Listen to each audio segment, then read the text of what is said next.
Trade shows can be a source of a lot of revenue for you. In this compilation video, I'm going to tell you everything I know on how to do it.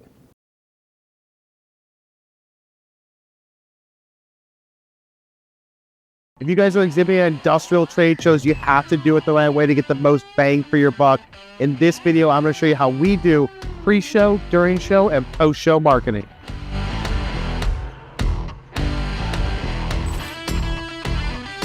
All right, guys, we're at NPE 2024. That's the National Plastics Expo. We're at day 4, and I thought, what a better moment than to shoot some more content about trade show. Now, talking about the pre-show marketing, most companies get this wrong because they go and say, we're gonna start doing it a month or two ahead of the show. That is wrong.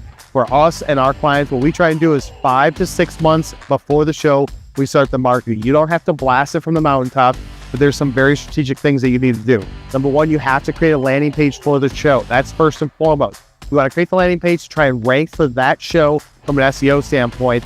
All the information on that landing page is going to be talking about what you're doing at the show. You should have some sort of video, some sort of form to complete, a free expo pass, because you don't want to have to make sure that people coming to see you get in for free. Nobody wants to pay $150 to come into this expo, right? Everybody gets free passes. That's where you put your information on there, your booth. Anything that you're doing as far as giveaways, contests, special events, you want to put on this landing page. That's step one.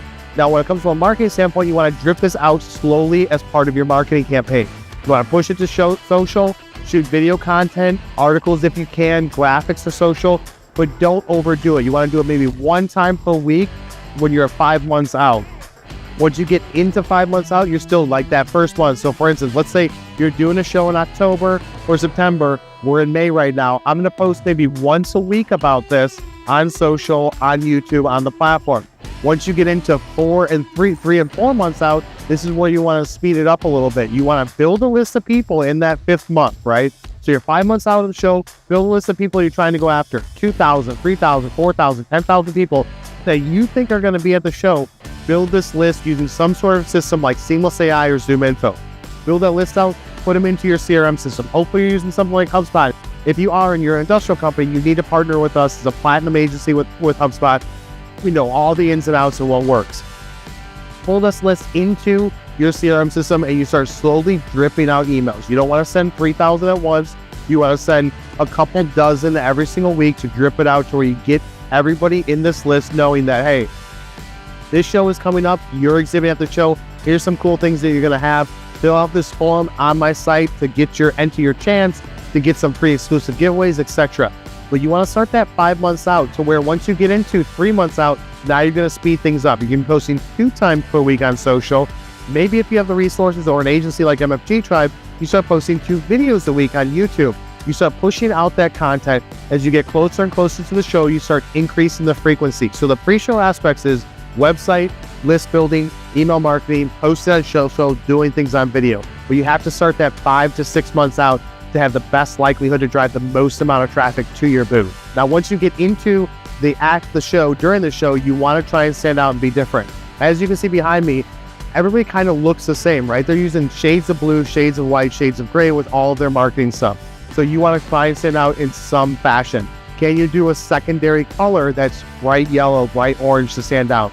When it comes to booth traffic, how are you going to draw people in? You can't just rely on your salespeople to go out there and pull them in. Look at your booth layout. Are you going to do a putting contest? Are you going to do a giveaway with liquor? Are you going to do a drone giveaway? Are you going to do a fishbowl competition? Are you going to do some sort of fireside chat, talking event? Anything like that, you want to plan all that out for during the show and have it laid out so that way everybody knows their job during the show. You got different shifts of people doing different things, but you understand you've got different flows of traffic.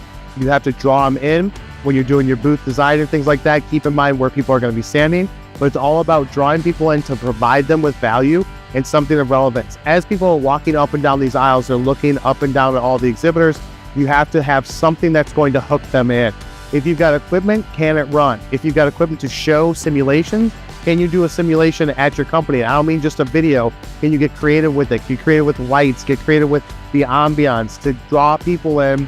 Whether it's the people that are standing there, the way that you guys are dressed, all that stuff comes into play. But during the show, that's where the action happens to draw the people in.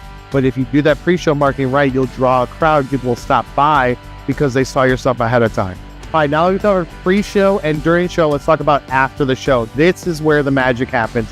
This is what's going to separate those that are very successful and get that ROI and those that don't. After the show, you have to be organized. You still have that list that you did during pre-show. You still want to market to them during the show. You still want to market to them after the show. But now you've got all of the leads. You scan people's badges. What are you going to do with them? Let's say you get 250 leads at a trade show, which a lot of bigger companies here at MPE did. Even if you're at IMTS, FabTech, things like that, you can get 250 leads at a trade show. Out of those leads, you're going to have about 20% of them are going to be solid, good leads that you can start to take action on now. But you can't forget about everybody else. Usually salespeople say, I followed up one time, I sent him an email, he didn't respond to me. You want to be aggressive with this. You want to reach out to people immediately. Even when you're at the show, if you talk to somebody, send them a LinkedIn connection request. Definitely after the show, send them LinkedIn connection requests, send them emails thanking them for stopping by your booth, and have all your information organized, pulled into a CRM system with ideally notes on the account to know, is this an A, B, or C lead? Are these people that want to talk to you immediately? Are these people that we're going to be waiting to talk to? And it's like they don't have a need right now, but 3 to 6 month follow-up. Organize them in some fashion, and this is where you want to put them into a sequence. Slowly dripping it out. Week 1 is an email touch point. Week 2 is another touch point. Then maybe you skip a week 3 and go into week 4. But every 2 to 3 weeks after that, you're just saying, hey, thanks for stopping by the show. Here's some footage that we shot. Here's some content that we created. Here's a giveaway. Here's X, Y, and Z. You're just looking for a reason to follow up them, to provide them something of entertainment or educational piece of content. Then once you get into 3-4 months after the show, that's just easy touch points. Now you're trying to take some sort of action and say, hey, does it make sense now for us to have a conversation? How's that project going? Why don't I follow up on our conversation that we had? Simple email marketing tactics like that through a sales sequence, like what HubSpot does, those are the things that work. Massive blasting it out saying, hey, everybody stop by the booth. Thank you so much. Let us know if you want to talk. Here's a link to calendar. That stuff does not work. The money is in the follow-up. You have to nurture these people. You get 200 leads, maybe 10, 20, 30 of them are actionable things that you can do right away. Everybody else, you have to nurture them. Still reach out to them on that schedule that I said, but you want to nurture them over 3, 6, 9, 12 months. Never forget about them. Even once you get to 6 to 9 months after the show, you can put them into a long-term nurture campaign, touch base with them every single 6 months. You have to keep following up to these people because once they have a need, you want to be able to there to handle it. And they want to think of you when it comes to your solution when they have that need, they run into that problem. The only way you're going to do that is if you're staying in front of them with a strong post-show marketing campaign.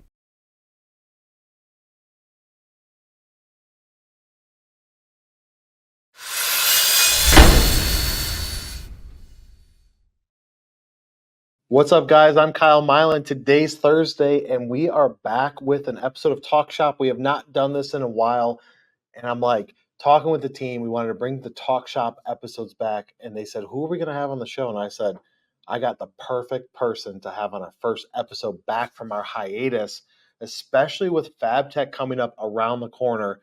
I said, we got to bring in Doug Trout because he is known as, I don't know, the FabTech god, the person that has all the keys to the castle, the knower of all things related to FabTech. He's here to make money for all the exhibitors, right, Doug? Yeah, no pressure. Yeah. Yeah. All right, Doug. For those that don't know who you are or how you've been killing it for your entire career, why don't you give a brief rundown of what you're doing, who you're working for, and what's it like? All right. Well, I work for the Precision Metal Forming Association, and we are one of 5 partners that come together to produce, perform FabTech, which is one of the largest manufacturing shows in North America. And it's made up of fabricators, metal fabricators, metal stampers, metal finishers, and welding. Anything in the area of fabricating, finishing, welding, and folding, sheet metal. Anybody giving utility sheet metal will find a Disneyland of products and services available to them at FabTech. So if you're involved in this industry, it's a must go to for sure. Yeah, there you go. Disneyland of solutions and availability. So what's Yeah. so FabTech this year moving over to Orlando. What type of turnout do you feel like Chicago versus Orlando? What do you guys typically see? Well, it's really an interesting question that you're asking me there because, this is our first time in Orlando, and we were, of course, I wouldn't say we were apprehensive at all. I mean, we were really eager and enthusiastic about getting here. But the plan originally was go to Vegas because that's the normal rotation, and then Formula One, Formula One Racing scheduled their event there in Vegas at the same time as our show. So it really wasn't going to work out very well for us as far as we just didn't think that we were putting that our best foot forward by doing that in Orlando. They've been kind of I wouldn't they've been soliciting us for a while to check them out, and so we made the decision to go to Orlando, and our numbers right now, our pre-registration numbers are off the charts. I mean, we are, I think the last check I did, we were 11% over what we did in 2022 when we were in Atlanta. We're only like 3 to 5% off of the numbers in Chicago, which is extraordinary. It's crazy. It's never ever been done. Yeah, Yeah, I yeah. mean, It's I wouldn't expect that. I bet you guys weren't expecting that either. no, we would have been thrilled, to have similar numbers to what we had in Atlanta the last time, but we're over the top now. I mean, we're extremely excited about it. And, I mean, Orlando's got so many things to offer, I mean, it's just, it's a great venue. I think our exhibitors are going to fall in love with this venue because it's wide open. It's beautiful. The facility is very user friendly. The people are outstanding. And I'll tell you what, if you're going to eat, you got to eat. You got to eat at this place. I mean, the chefs that they have at the Orlando County Convention Center are amazing. They're just amazing. Yeah, Yeah. so me and my team were just there in the first week of May at NPE. So NPE does a National Plastics Expo every other year in Orlando at the OCC. And I wish we had a clip to show it. I'm going to embarrass Riley for a second, but so we didn't want to spend the money because we were balling on a budget at the convention center. And one of my guys said, "Hey, there's this burger place, but it's like a couple miles away. Let's jump on the scooters. Let's rent some scooters and ride them out there and eat at this burger place." Do you remember the name of that, Riley? It was like burgers and shakes, and it was like 5 stars, 2 miles away. So we jumped on some of those Newt scooters. Riley almost bit it and did a full flip over the handlebars. Wish we caught it on video, but we didn't. But yeah, the food there was great.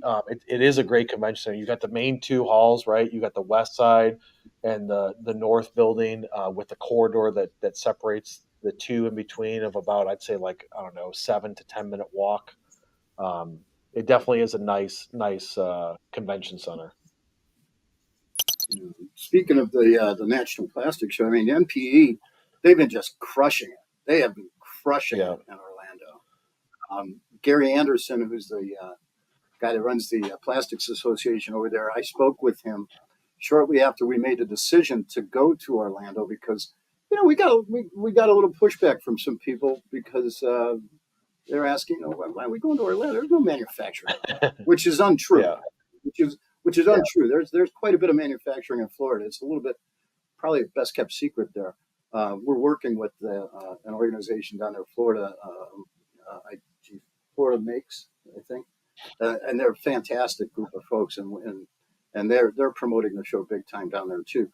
But Gary was telling me, a lot of our MRO people, kind of pushed back on us because they, and we lost some of those people at the beginning, but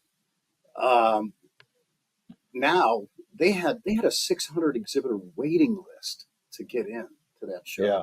That's crazy. That's crazy. And they've signed a contract with OCCC now through 2033. So for anybody who thinks that, and his comment to me was, Doug, the center of our universe, for the plastics industry is the same center of your universe in the metal forming industry. And that's Chicago. That's that 800-mile radius surrounding Chicago. Yep. And so, yeah, we got a little bit of pushback from some people that were concerned about that. But, man, we've never looked back. We've been just crushing. Yeah. Yeah, I'll make a prediction. I'll make a prediction because I made this prediction before. But I personally believe that Orlando could be in the not too distant future, our most favorite venue as far as what our exhibitors find to be the most exciting venue to attend. And the attendees as well, because there's so much to do, so much to see, and there's a lot of opportunity outside the show. The show is, of course, the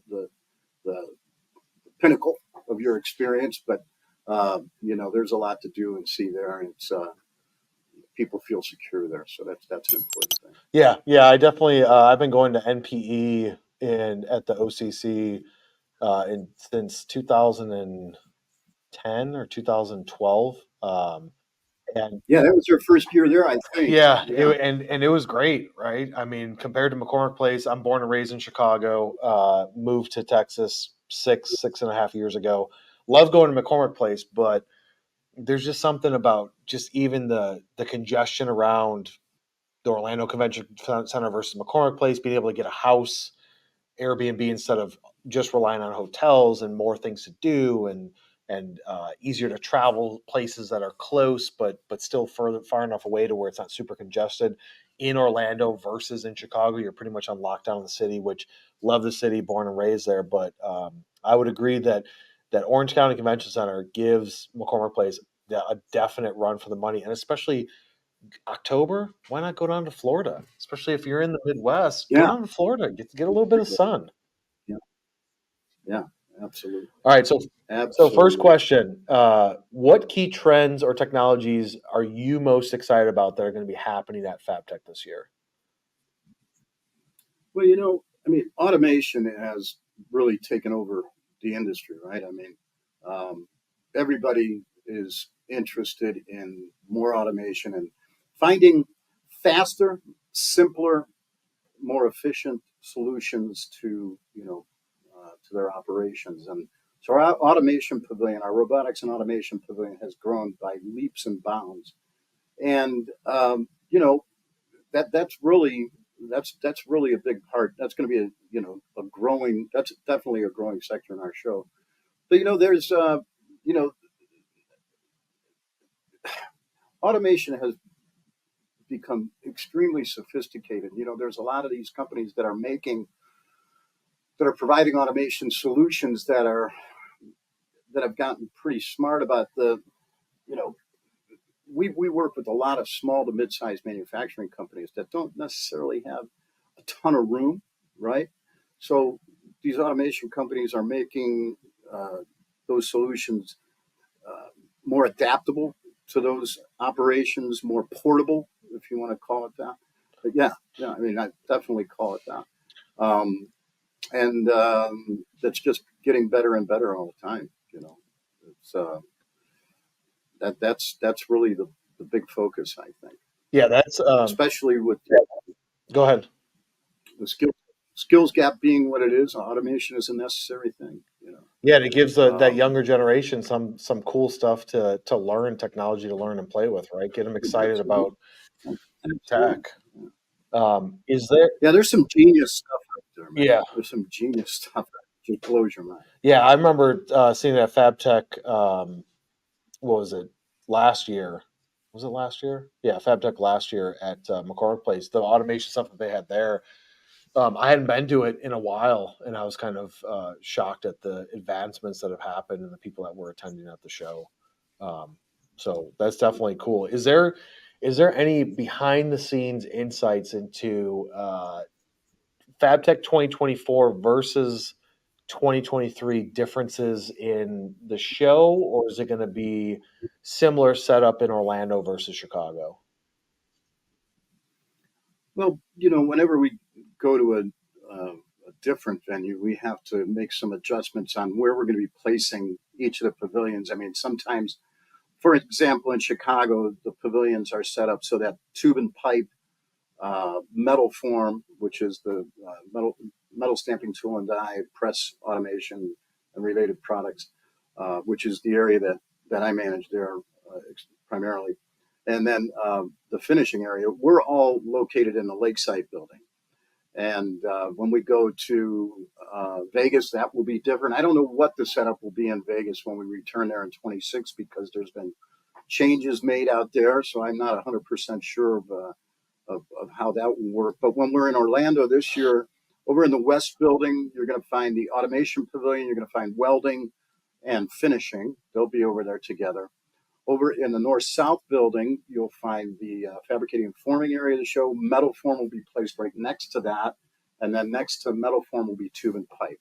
So that's really the only differences. I mean, of course, we're hoping that people walk the entire show, see everything that's out there. Like I said, I mean, it's if you're a shop that's looking to upgrade your operations, streamline your operations, you got some money to spend, or you're looking to invest in the future, this is absolutely. I mean, if I dare say, I think it'd be foolish not to be there, because it's everything and anything that you're going to be looking for to do that, and you're going to be able to find people that can help you as well. I mean, the networking opportunities there are tremendous. A lot gets done at the hotel bar at Yeah. the end of the day, right? Yeah. So some of the best deals are made right there, and you get a lot of opportunity to talk with a lot of very interesting, innovative people. It's outstanding opportunity. Yeah. So for those people that don't understand, I guess the massive size of FabTech, because I feel like people think, biggest trade show, IMTS, right? And I'm going to IMTS next week, and everybody goes to that's the biggest, right? And I always look at IMTS. If you're in metal cutting, machining, CNC type stuff, IMTS is where it's at. Metal forming, automation, welding, stuff like that. That's where FabTech comes into play. But if we were to just high level, I know that the show hasn't come yet and isn't done, but just the facts of exhibitors, attendees, and square footage at FabTech. What are the stats? We'll have roughly somewhere close to between 1,500 and 1,600 exhibitors, somewhere in that area. We should have close to 40,000 attendees. We'll have 40,000 people in the building, somewhere around there. Somewhere in the area of, total square footage. I'm struggling with that one. Isn't it like I have to close, go back to my like stats. 1.2 million ish? No, not quite that. No, Okay. no. But it's a lot. Yeah. There's a lot of. Believe me, bring a nice, good pair of shoes. Because you know, there's a lot there. There's a lot of exhibitors. And it's broken up in such a manner that we try to make it as user friendly for the attendee as possible, so that we have different pavilions that are focused on particular technologies. So if you don't have a lot of time to spend at the show and you're focused on one particular thing, you can find that relatively easily. That's our management team's philosophy is, let's make this easy for people to get here, find what they're looking for, and have a great Yeah. experience. Yeah. And when I was at MPE in May, we ran into numerous people that we knew that were just there for a day. They'd hit the South Hall in the morning, the West Hall in the afternoon, or vice versa, and then they flew in, flew out, and only went to the show for a day because they're on a mission to see specific things. You can do it, whereas I feel like McCormick Place, you're spending half that time walking because there's different halls and different setups. But yeah, we've got a comment from Tim Drinkwater saying, Doug, what was the last technology or machine at the show that blew you away? Oh boy. So yeah, you're going to get me in trouble, but that's all right. Uh, you know, I got to tell you that there is a fab company over there in the forming and fabricating area that makes a folding machine that is just amazing. They're fabulous. There's so much. I don't want to call out anybody by name, but believe me when I tell you that. That would be like asking me what my favorite color is. Yeah. There's way too many of them to choose from. You got to get there and experience it yourself. I mean, there's some amazing technology there, and some of the solutions that people are coming up with are just, you know, That's the thing. I wake up in the morning and I come to work and I tell myself, I'm probably one of the most fortunate people in the world to get to rub shoulders with some of the most genius people. I mean, people that came from, you know, started their business out of the back of a station wagon, taking small tools around to shops and then just building from there. And just some of the stuff that I've seen over the years here being at PMA, some of the people that I've gotten to know, guys like Bill Adler, who's the president owner of Stripmatic Corporation. This is a guy that didn't know anything about the metal forming business, uh, really. And he bought the business. Now what do I do? He called PMA, called our association, said, "Hey man, I really don't know what I'm doing, but can you guys help me out?" And he's been our chairman. He's actively engaged with us. So many years later, he's been an incredible contributor for us, and just yeah. So it's exciting to find those kind of people that with that entrepreneurial spirit and problem solving capability. It's a lot of fun. Yeah. Putting on a show this size, I mean, what do you feel like are the biggest challenges when it comes to um, like something this big? What are the top challenges that you feel like you face with on your side?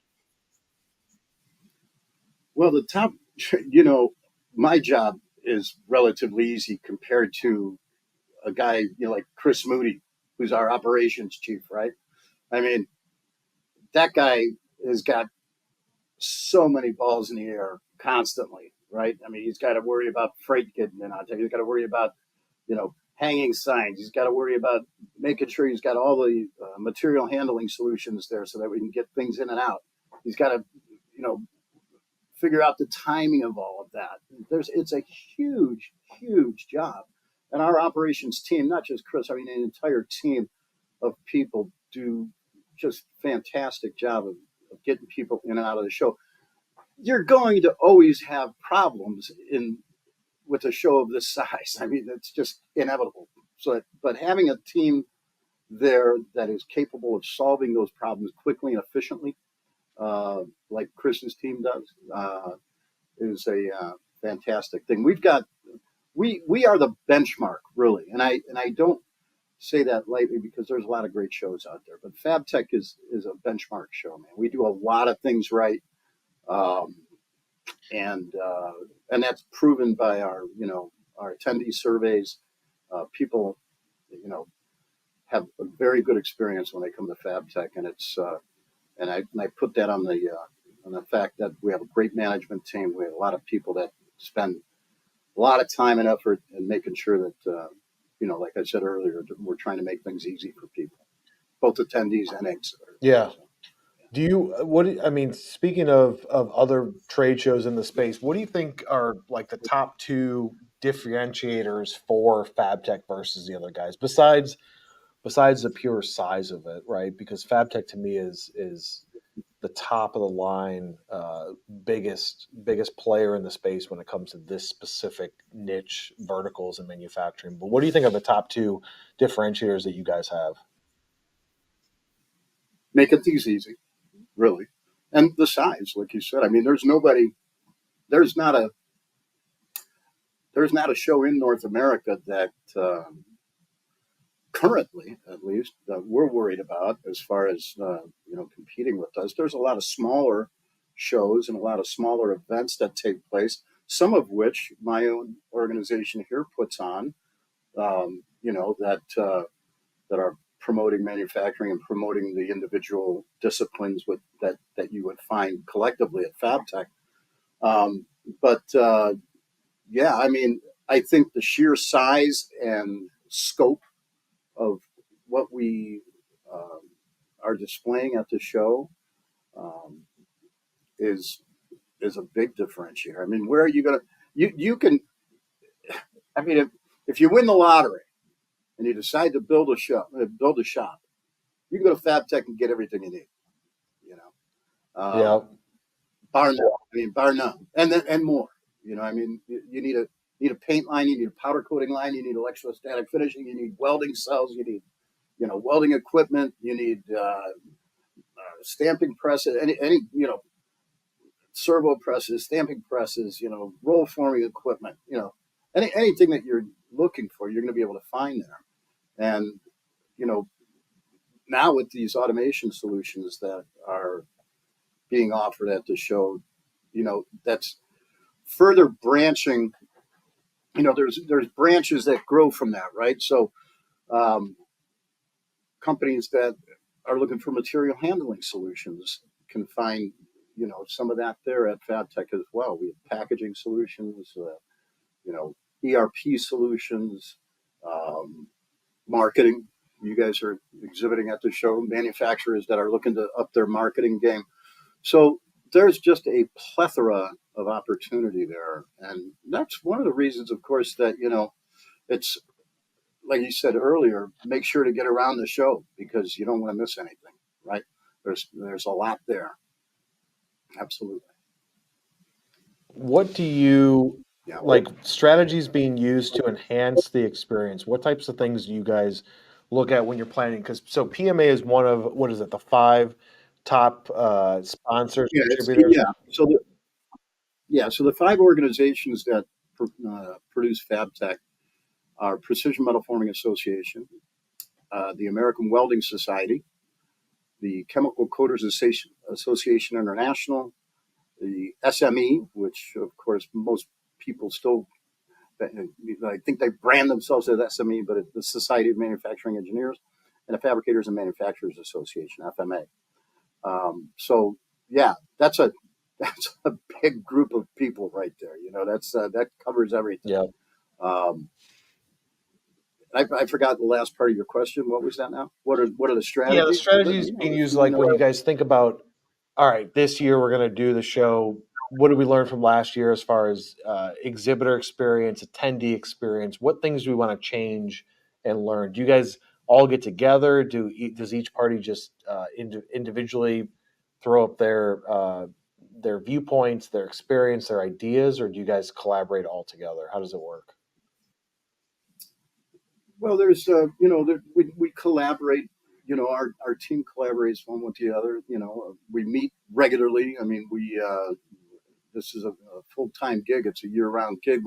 We do the show here in the United States. We also do the show in Mexico every year. We do the show in Canada every 2 years. So there's a lot going on. I mean, there's always sales going on for these shows. So and the strategy really, I mean, this is, the technology changes, the technology evolves. But really, when it comes to exhibiting, I'm pretty much a tried and true guy. I believe that certain things work, certain things don't, and refining those things and practicing those things before you get to the show, I think are really important. I think that's probably the biggest area of neglect that exhibitors um, have is that they don't practice their display before they get to a show. They don't have, like your salespeople. You're always asking your salespeople, what's the elevator pitch? Or what are you saying to these people when you're on the phone? What are you saying to these people when you're going to visit them? What are some of the key points that we want to talk about our products and our services, right? You really ought to be doing that before you get to a show. A lot of people just throw, you know, sadly, it's not a lemonade stand. You just don't put up a booth and then expect people to show up, right? So there's a lot of work on the front end. You want to make sure that your customers know you want to be there, your prospective customers, make sure that, your world headquarters for that 3 or 4 day span is right at that show. So you want to make sure everybody knows about it. And you want to be prepared. You want to have, you know, demonstrability is always the thing that works. So if you don't have a story to tell, if you don't have something to demonstrate, find something. I mean, I don't care what it is. I mean, find something to tell a story about.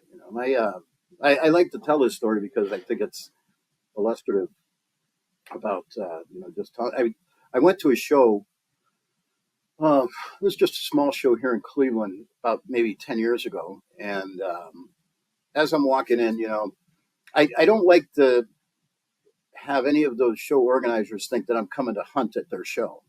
Um, you know, and of course, if there's an opportunity to talk to somebody about them exhibiting a fab tech, I'm going to talk to them about it. But and I don't go there to solicit and take up their time.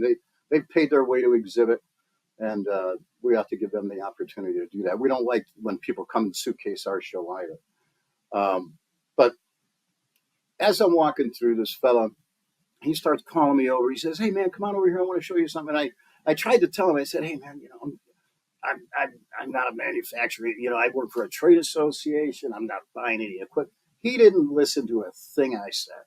Didn't listen to a thing I said. He just kind of, lured me in, and he started doing a demonstration. He had a barrel of water. He had two barrels, right? He had a barrel of water that was filthy. It was filled like with wood chips and metal chips and all sorts of stuff.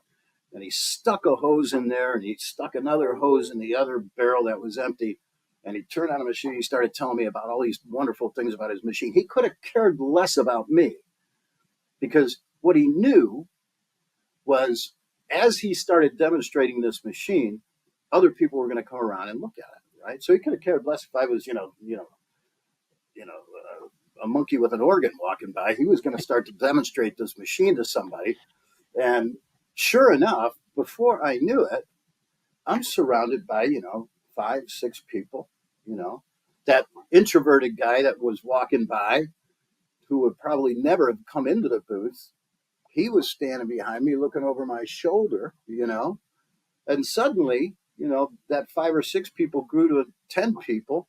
I kind of backed up myself out of the crowd and just watched with fascination. This guy, it was a genius move, and he did that over and over again at that show. Yeah. And his booth was constantly busy, and he was constantly having conversations, and he was animated. He was, but the key there was demonstrability.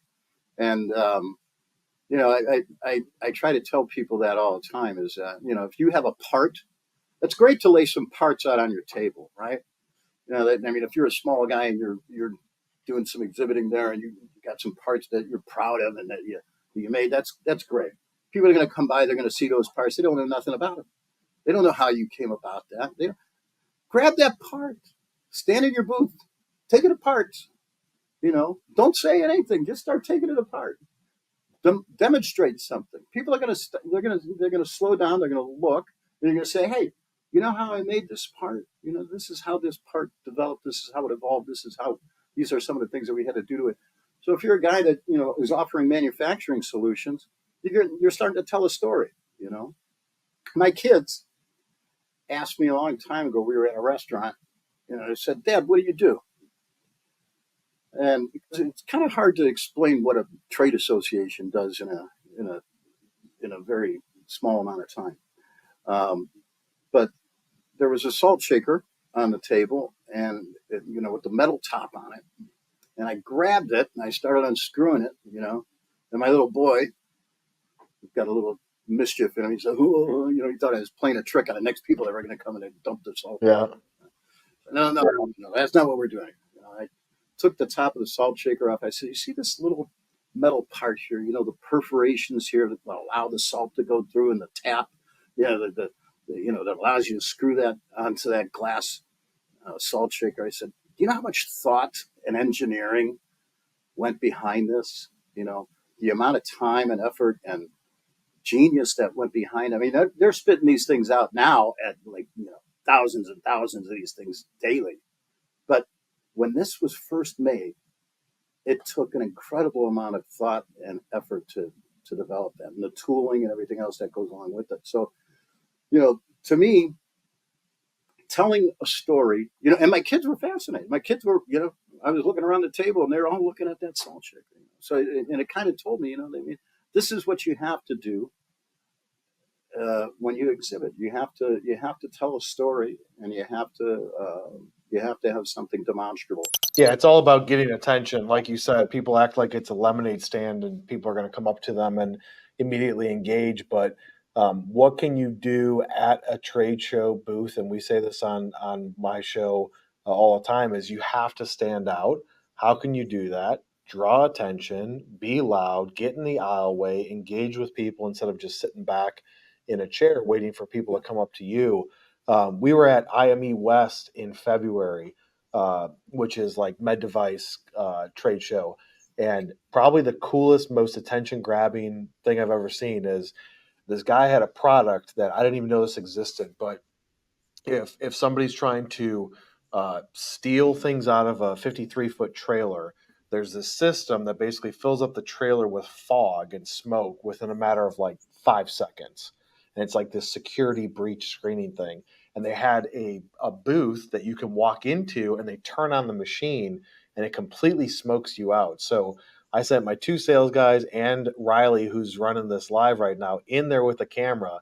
And when they came out, and there was even a show media publication for the show that walked in there. When they came out, it's like they walked out of a hot tub time machine, and everybody was Wow. around because the smoke just hits up to the ceiling, dissipates because it's just like a vapor, and then they let it reset. And hey, who wants to go in and see what it'd be like to try and steal something from somebody's trailer and have the security system go off and make it to where you can't even see the hand in front of your face, which would force you Right. to leave. And like you said, that gets attention. When we were at NPE, people had a golf simulator doing a long drive competition. You get 3 swings, your name goes up on the board.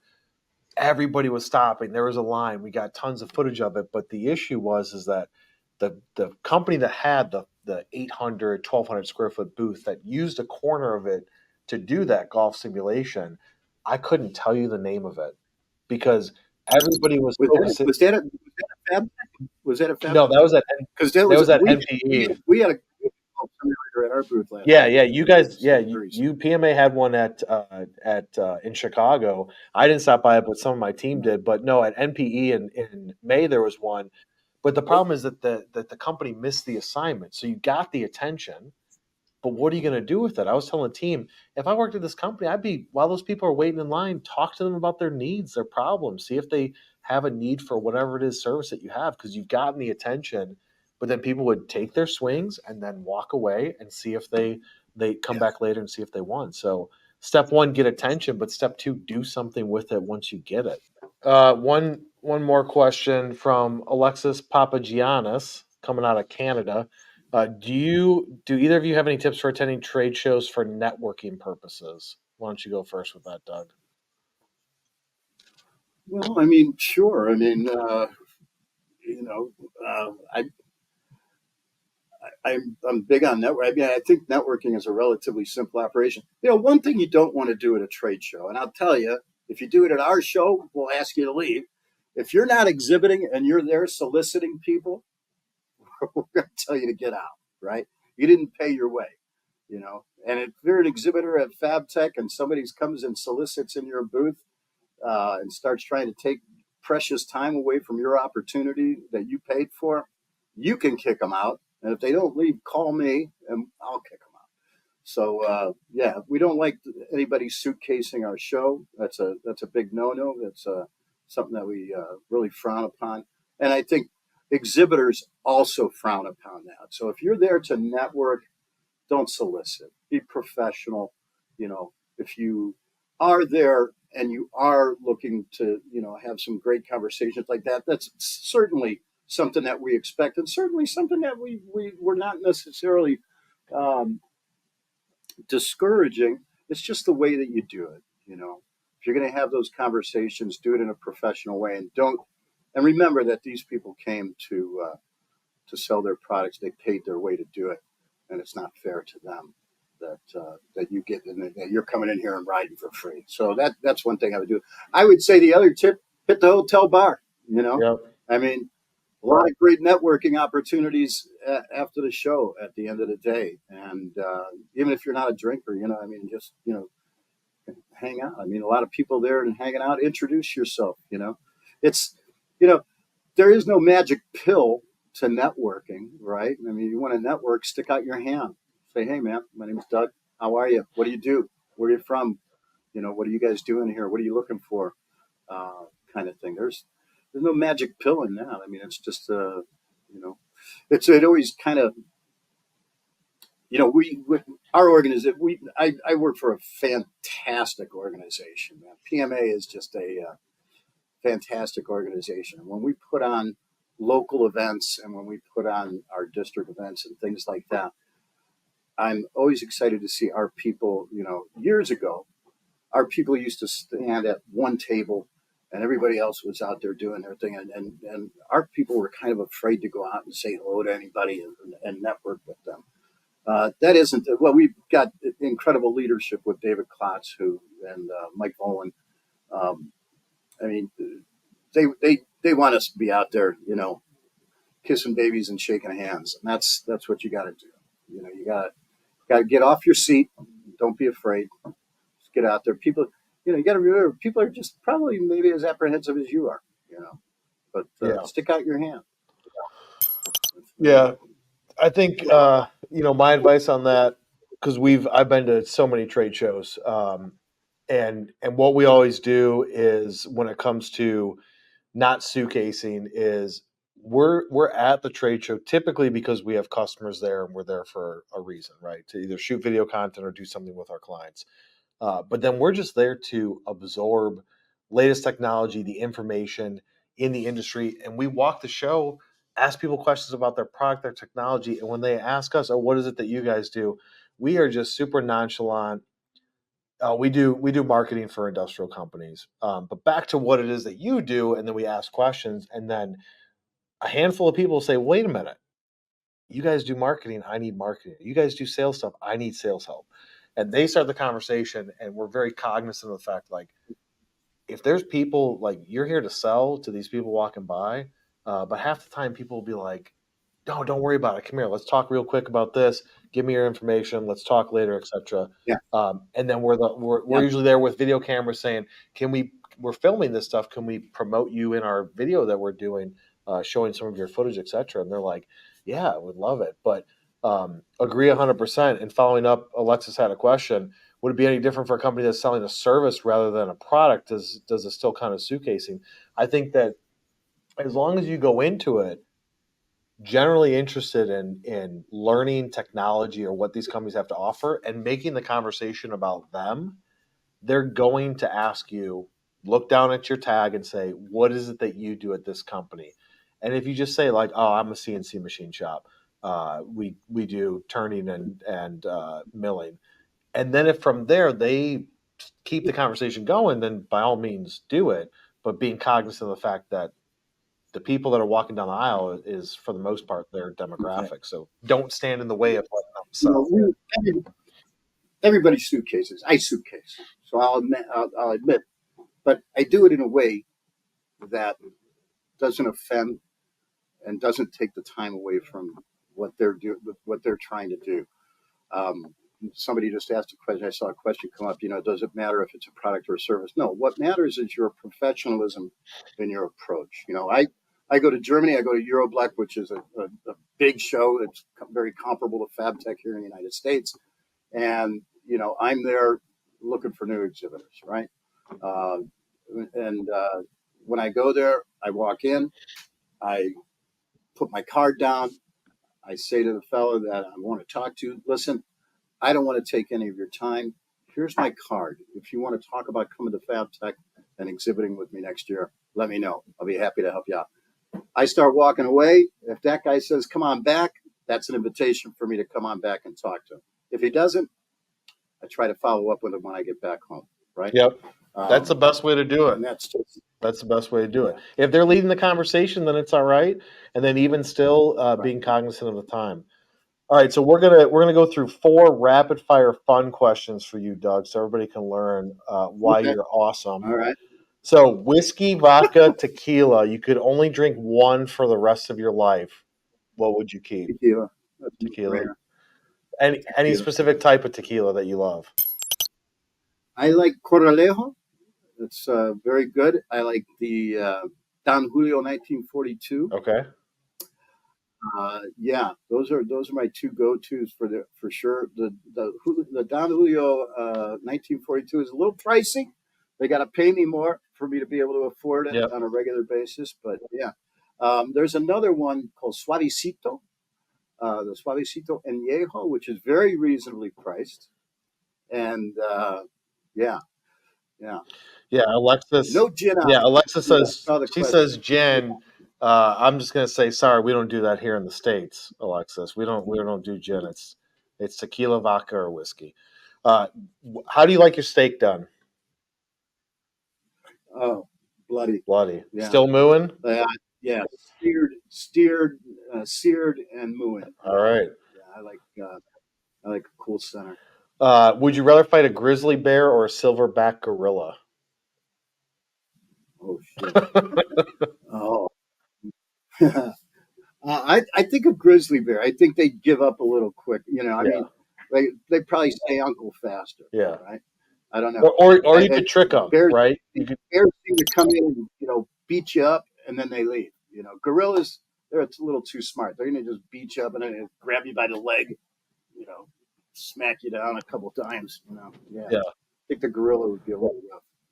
Got a chance of surviving with a grizzly, yeah. possibly. I feel the same. And who's one person from history that you would like to have a beer with, or some tequila? Oh my goodness! The guy that comes to mind is the guy that built the Brooklyn Bridge, John.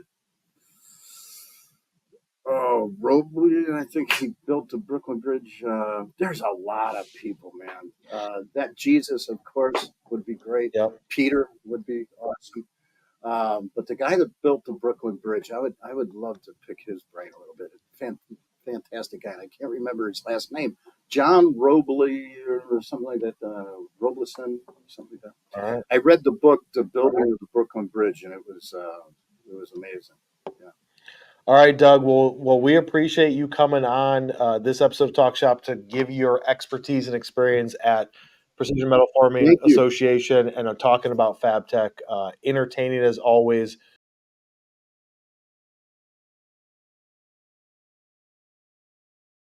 What's up, guys? I'm Kyle Milan, and today I'm joined with. You know who it is. It's Alex. So Alex is here. So what does that mean? That means we're talking about industrial sales. Those of you that are new to the content, head over to YouTube, subscribe to the channel, turn on notifications. What we do on these Thursdays, which is twice a month, I bring Alex in, my sales manager, and we talk about industrial sales, manufacturing sales related stuff. All we're about on this channel is providing you guys with valuable content. So you've got all these trade shows coming up, and we want to talk to you guys about what you can do from a pre-trade show standpoint to get as much attention as possible to your booth, and also what you guys can do to capitalize on those leads. So for those of you that are watching our content on a regular basis, we don't really come with a lot of show notes. We kind of just wing This one it. is the this lowest is, show notes that we've ever done. This is the worst one. But it's the one that we can probably talk about the most. Yeah, That's probably why. And so we have no notes. So we have no bullet points. So we're just gonna go through it. Pre-show tactics for you salespeople or marketing people to get attention. What do you think is number one? Number one is going to be depending on. So I'm going to go with number one. If you are exhibiting at a show, so because I feel like there's multiple different aspects that we can take it on, because you're going to have a little bit different of a strategy if you're exhibiting versus if you're just walking the show. Step one: look at exhibitor lists, and the purpose behind that is to make sure that you are aware of who's going to be attending this trade show, making sure that if you have clients, maybe you haven't actually necessarily asked them yet if they're attending FabTech. Maybe they're a big enough company that the person that you are currently doing business with doesn't even know that they're attending FabTech. So looking around, seeing those relationships that you've had in the past, we were looking at exhibitor lists, and it brought up previous clients that we've quoted, previous clients that that we may have lost due to, maybe budgetary issues, or, that they weren't quite ready for that. And it brings up a point of, hey, I remember talking to X, Y, and Z. Let's touch back with them and see what's going on, because this time last year was around the time that we spoke to them, and they were going to FabTech, or they were at FabTech, and they've kind of fallen off the pipeline for now. Bringing them back in, making sure that you're going through exhibitor list to see what kind of potential clients that you want to engage with. Because if you don't create a strategy and you're just going to walk into the show and just expect people to come to you, what's that going to accomplish at that point? Yeah, and unfortunately, that's what a lot of industrial companies think about. And so, like Alex is saying, like, you guys marketing probably already looks at it like, okay, who's around us? But then as the show fills up, as people possibly drop off of the show, swap out booths, stuff like that, that could happen. So be paying attention and look at your space, look at people you may know, friends that you could do collabs with.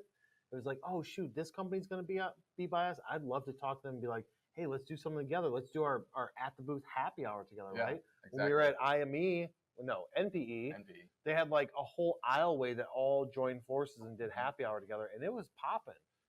But you can look at that, and then also look at your competitors, right?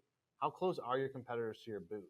Because what I did back in the day is that I would send one of my sales guys to pay attention to that competitor booth, and then as people are having lengthy conversations, I'd have my sales guy grab those people in the aisleway and be like, "What's up, man?" and blah, blah, blah, blah, and spark up that conversation. Because they obviously had enough time to stop at our competitor's booth, so they must have something going on.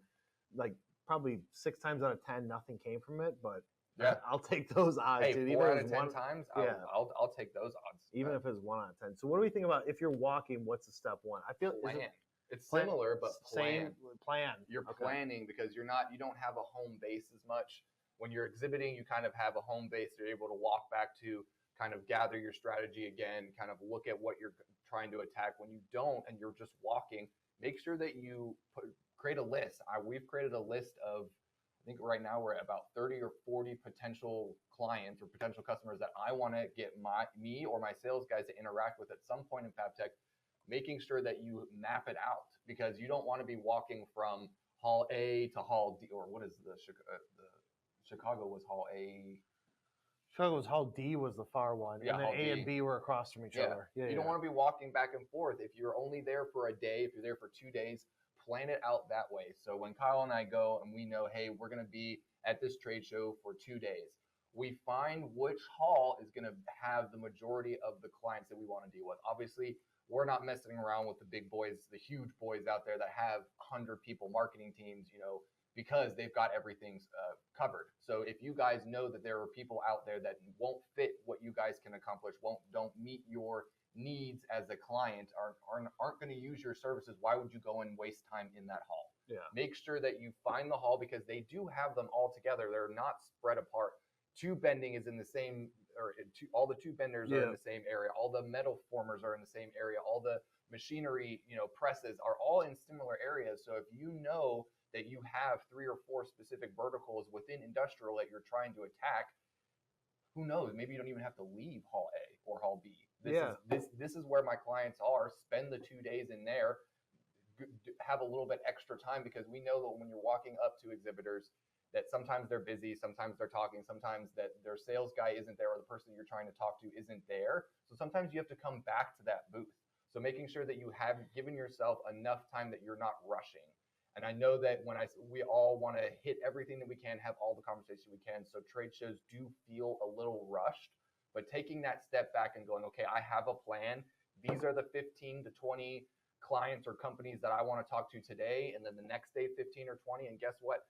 The relationships that you're going to be able to build because you've done the research, looked at them, seen what they're doing, seen that they're there. You know where they are. You know what you're going there to talk to them about. You can accomplish a lot more in such a short period of time if you plan it. Yep. So, all right. So walking is all about planning where people are at, what halls you want to go to, how many days you're going to be there. You're doing the whole show, really looking at, again, that exhibitor list, but from a different lens. You're looking at where's the highest likelihood for me to invest my time and get the biggest ROI. Whereas on the flip side, exhibiting, you're looking at the exhibitor list, looking at your area, you're looking at the map, but you're figuring out from a different perspective. Who can I collab with? Where's my competitors?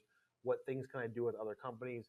Where is traffic going to primarily flow from? So even when you're like planning your booth setup, you got to look at that map and be like, where is traffic going to be coming from? Which booths do I know are going to have big attention around it? So maybe you don't want to put that wall up between you and your neighbor, because your neighbor gets tons of traffic and you want to try and be able to grab those people. So looking at the layout. What's number 2 on the exhibiting?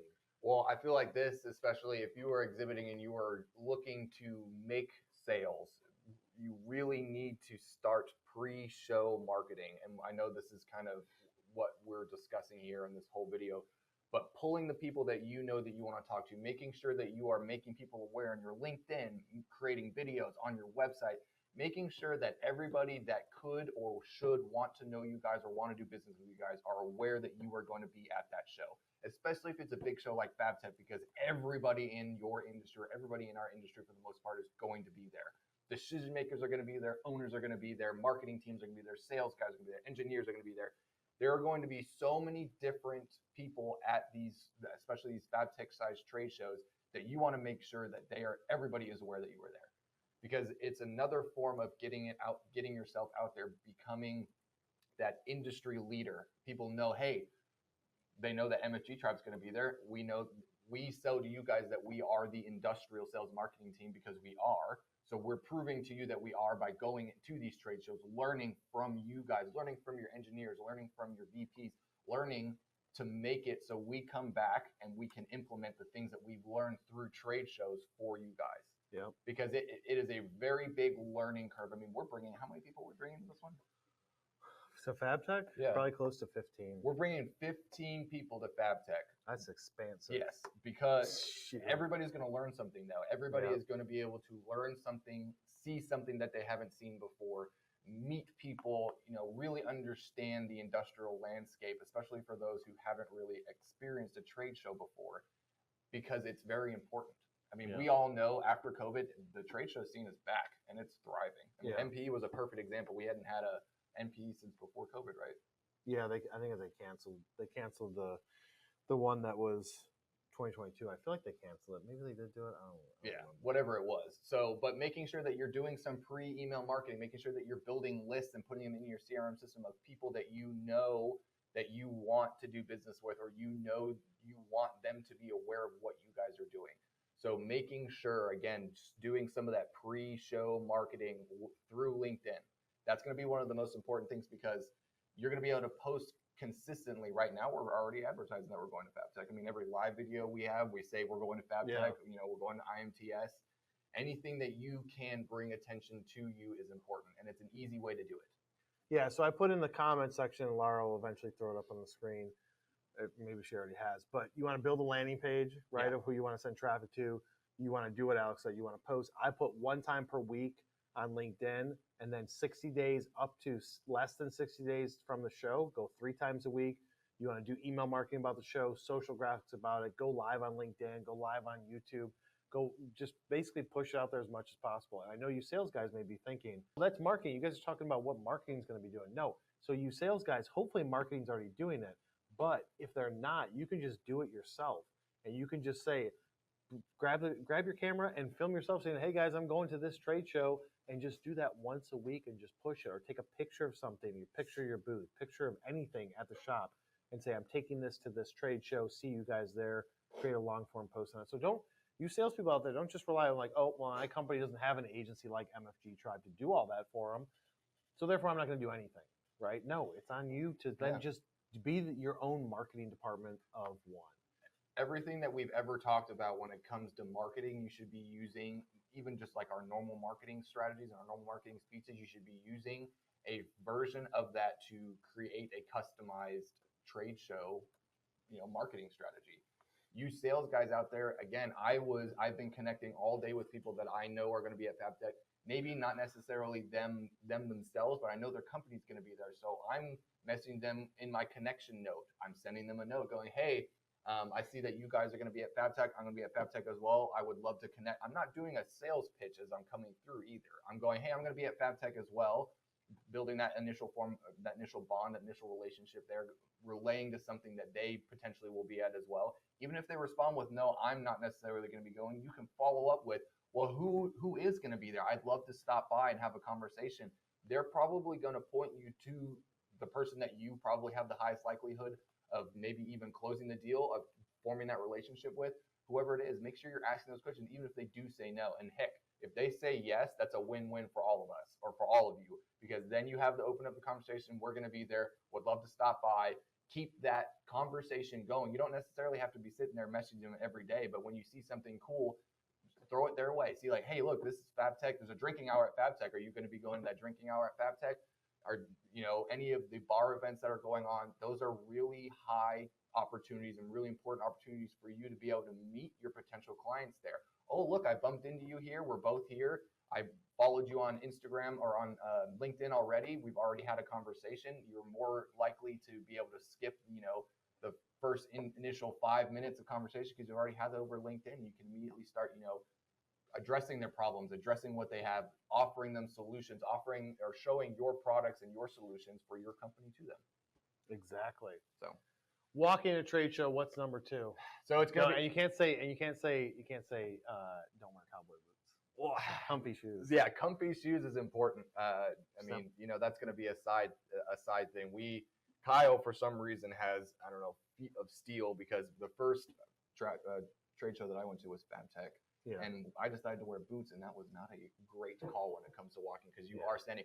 And when you do go in those boots, number one hint: stand on those comfy the comfy floor and some of those. As much as possible. As much as possible because those will rescue your knees.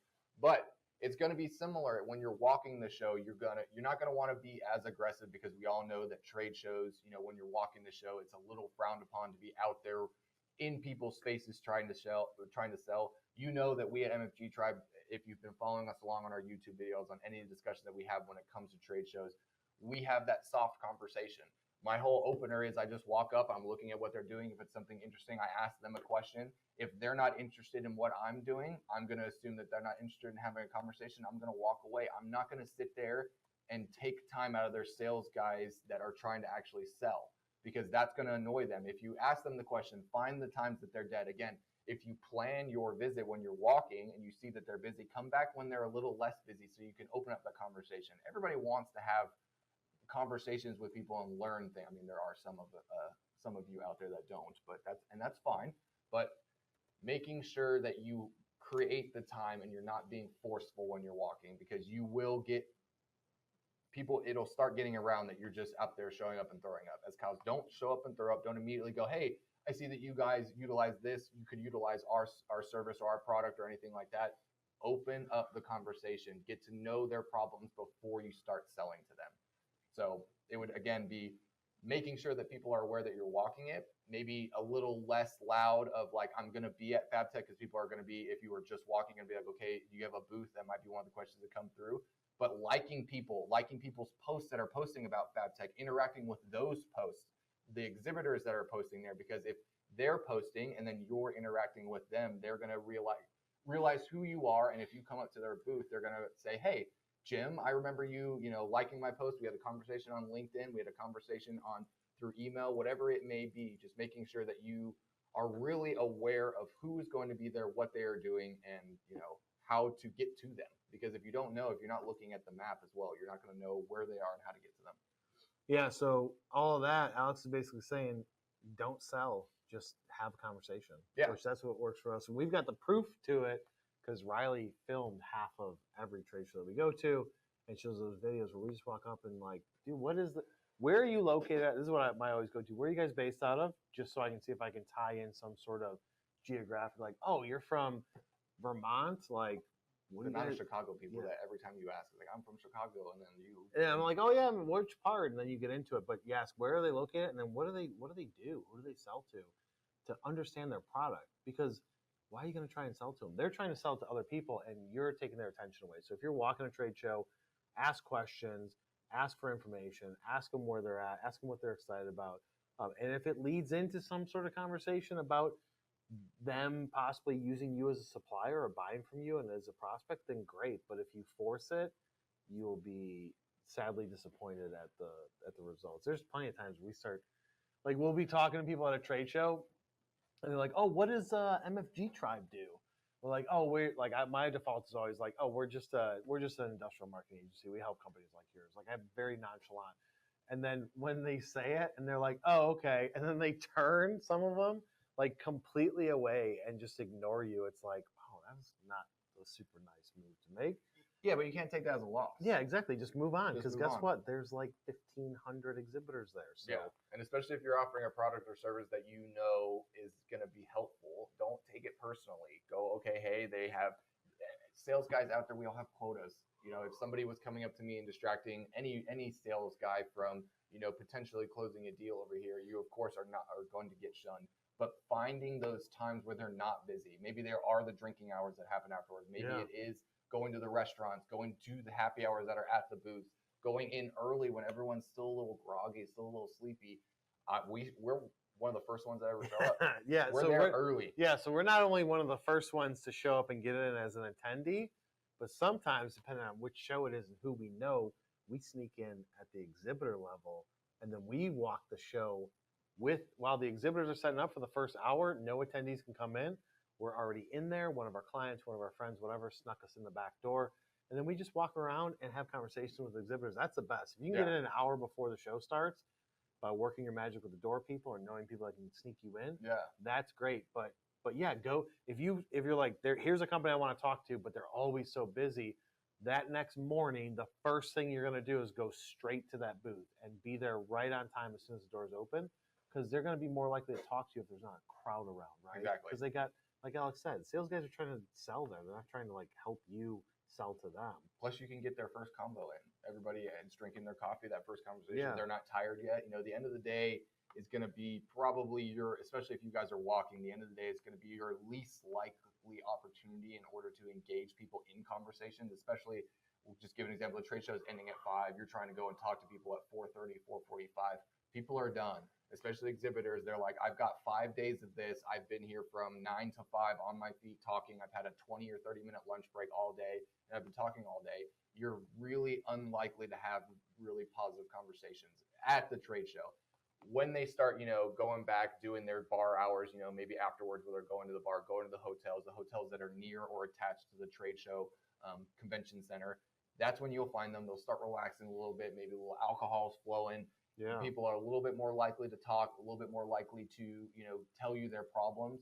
But then again, if you guys are going to be sitting there, don't be too businessy. Use that to your advantage. Get to know them, get to know the problems. Don't necessarily start sales pitching them. Ask them questions that you might know, hey, this is a problem that our product can solve, but don't pitch it to them that way. Just be like, in your head, ask them the question, hey, I wonder if they have this problem because our product or service can solve that. Ask them. And if they answer, yes, it does, then you have an opportunity the next day or to follow up with them on LinkedIn or to follow up with them in email if you've got their business card. So number 3, exhibiting. What do you think is most important? Ooh, follow up. That's literally what I was going to say. I was going to be follow up. Follow up from them leads. People come to your booth, you have a conversation, you get their business card, you scan their badge, et cetera, et cetera, et cetera. Follow up with these people until someone gives up, and it better not be you. We're talking about pre-show, Kyle. Oh, yeah. It's pre-show. But you got to be pre-planning your follow-up. So Kyle is, to a certain extent, correct. You got to be pre-planning your follow-up. You got to create, if you have a CRM system, make sure that you're creating lists. Kyle has, we have a drop-down whenever you're coming through of trade show leads. When you're going in there and you're implementing them at the trade show, it's day 1. I try my darndest every time. I know sometimes we're all really tired to implement those leads and make sure that they're in the CRM system, because you need to plan your follow-up. If you don't have a plan of follow-up in place before you get to the trade show, after the trade show, things are going to start slipping through the cracks. You're not going to have a plan in place. You're not going to know what you're doing. You're not going to know who you're going to email first. Make sure you have a plan. Put it in the CRM system. Put them in a list. Already have a campaign pre-made that you're going to drip to them starting 2 days after the show, maybe even starting at the show. We have some drip campaigns that we're looking into that we're going to go, hey, as soon as we implement them, they start getting dripped. Great to meet you at the trade show today. Here's maybe a little bit of resources, something touching back with them. Some form of plan for follow-up, because that is key, and that's going to be something that we're also going to touch on, I'm assuming, in the future. Yeah. It's the post-show, but that's going to be in and of itself the most important thing, is having that strategy in place before you go to the trade show. And what do you think number 3 is? If we're walking, can't be follow-up. If we're walking and you're in the pre-show plan, you're walking the show, what's the third most important thing? So we've got hit up the events. I know we've been saying it, but planning the events, like all the events that they have, the bar drinking events that they have. Oh, like figuring out when are people doing happy hours? Yeah. Where is it located? Yeah. What's around the trade show? What's around the convention center that you know? I mean, when we were in LA or when we were in Orlando, there's a lot of restaurants and foods and bars that are around there. Do a little bit of research in the map around the convention center, because when it's over, people are very likely to not head immediately back to their hotel rooms. They're very likely to go get a drink somewhere, maybe go get some food somewhere. Being able to just kind of be very aware of your surroundings, of what's kind of going on around there, especially if you haven't been there before. I think it's important. You, because you've been to Chicago 1,000, times when we went there, you knew exactly where everyone was going to be. You knew the hotels that they were going to be at, because that's the popular hotel. I mean, ask people that you know there, what they that you know that are already going there, that are friends of yours. What are they doing? Yeah, so what you're talking about is planning like your 5 to 9 after the show, right? So like your 9 to 5 is going to be walk around talking to people. Now some of you are going to be like, dude, my 5 to 9 after the show is going to be catching up on work, which it could be, but people are either just as important. Yeah, people are either going to be having dinners with customers, big customers, right? The exhibitors, if you're going after exhibitors, they're going to be like, oh, okay, on Tuesday we've got these meetings going on at dinner. On Wednesday, we're taking this customer out for dinner. Usually they do that, but like Alex said, they're not going to be going like an hour outside of the convention center. They're going to be like close, like a short Uber's distance away. So like you going to those restaurants, to those bars, you're going to run into people. You're going to be like, I know that person's going to the trade show. Even if they don't have their badge on and their logo polo or whatever. You know who the trade show attenders are. When we walked into, I mean, we went to, what was that? The Italian, I'm not saying like, what was it called? But that we were in, was it IME? Then we went to that time when that whole bar area was, I mean, chock full. And when we walked in there, and we were 15 minutes away from the convention center, 10 minutes away from the convention center. And I mean, it was chock full. And you knew as soon as you walked in, you were like, boom. And if you guys are attending by yourselves, and this is one of the actually things that I did in my head want to note, if you are one of the ones that's going there, walking the show by yourself, the things that we have said are going to be the most important things that if you really want to focus on it, because you're there by yourself, you're going to be able to open up the conversation. You're not traveling with somebody. You're not having to wait on somebody that's going on. This is a perfect opportunity for you as a sales guy to really harness those relationships, and you can bump in and you can interrupt quote unquote conversations, not necessarily butting into conversations, but if you're there by yourself sitting at the bar, you know that the people around you are within your industry. You know that they've gone to FabTech, opening up those conversations. You'll have fun. You'll meet new people. Heck, you might even get invited to something that they're doing afterwards that's even better than what you already had planned. Little private event. Yeah, a little private event action. The amount of private events that you wouldn't know that are happening at FabTech and these kind of things are nuts. Man, they make those local places make some money on that. Yeah.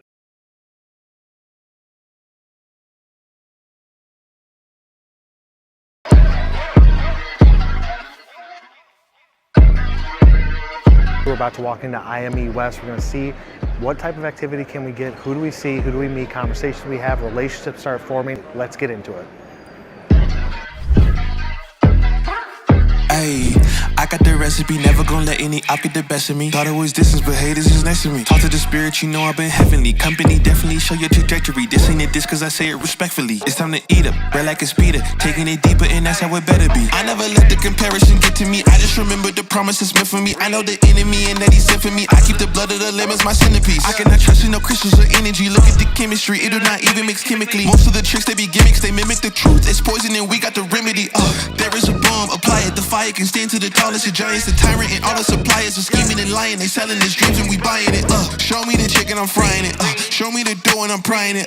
Ain't never lacking it, so what I'm packing, he taking it, he magnifying it. They say you ain't bout it. Tell them that you finna make it, but they doubt it. But God did it. But you rose like the flower. Tell me what it's like to live with superpowers. I don't know, but I'ma get it. I'ma get it. I'ma get it. I'ma get it. I just know. Oh, where's Kyle? Where's Kyle? Our CEO he's been in injection molding for a year. He started our company. He came from injection molding and actually started our company. So he's What's up, guys? I was told to come check you guys out because you're an injection molder. Why'd they put you in the back? That's not like What type of injection molding you guys do? we do thermal plastic, thermal set. Okay. What's your tonnage? Scientific injection molding, like RJG? Yeah, it's been like, 8 years since I was in injection molding. I'm glad to see that they're still a player. Yeah. And I walk in and I'm like, okay, what do you guys use? And like, what do you mean? We have the workbook. I'm like, well, where's your sensors? Yeah. And they had just bought 2 brand new Sumitomos. Oh, okay. And I'm like, oh, great. You know, Nice what are you machine. using? Are you kidding me? You bought brand new presses and you didn't get the sensors package? Right. That's expensive. I mean, just the 25 EDAR. grand. Yeah, the EDAR is what, like 20, 30 for the It was- base model. It was 20 grand per machine. Yep. And then I said, we don't buy presses without this. Yeah. You can't be a medical injection molder without this. Yeah.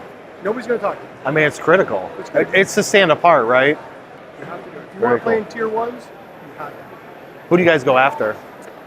So we are in-betweeners. So we're bigger than the mom and pop, but obviously we're not Jabil or Westfall. Right. Yeah. You guys have a clean room?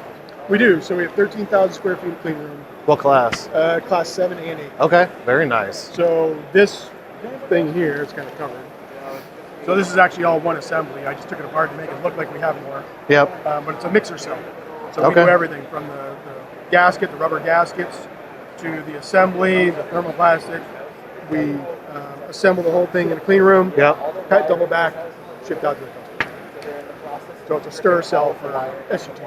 It's a heart monitor. Okay. So we do this whole thing, Yeah. which nobody else can. Yeah. All in house. And it's it's a startup, so there's But- risk behind it because but it still- may not go anywhere. But once that thing hits, But if it hits, in 2 to 3 years, like you could be It looking could at be some volume. Yeah.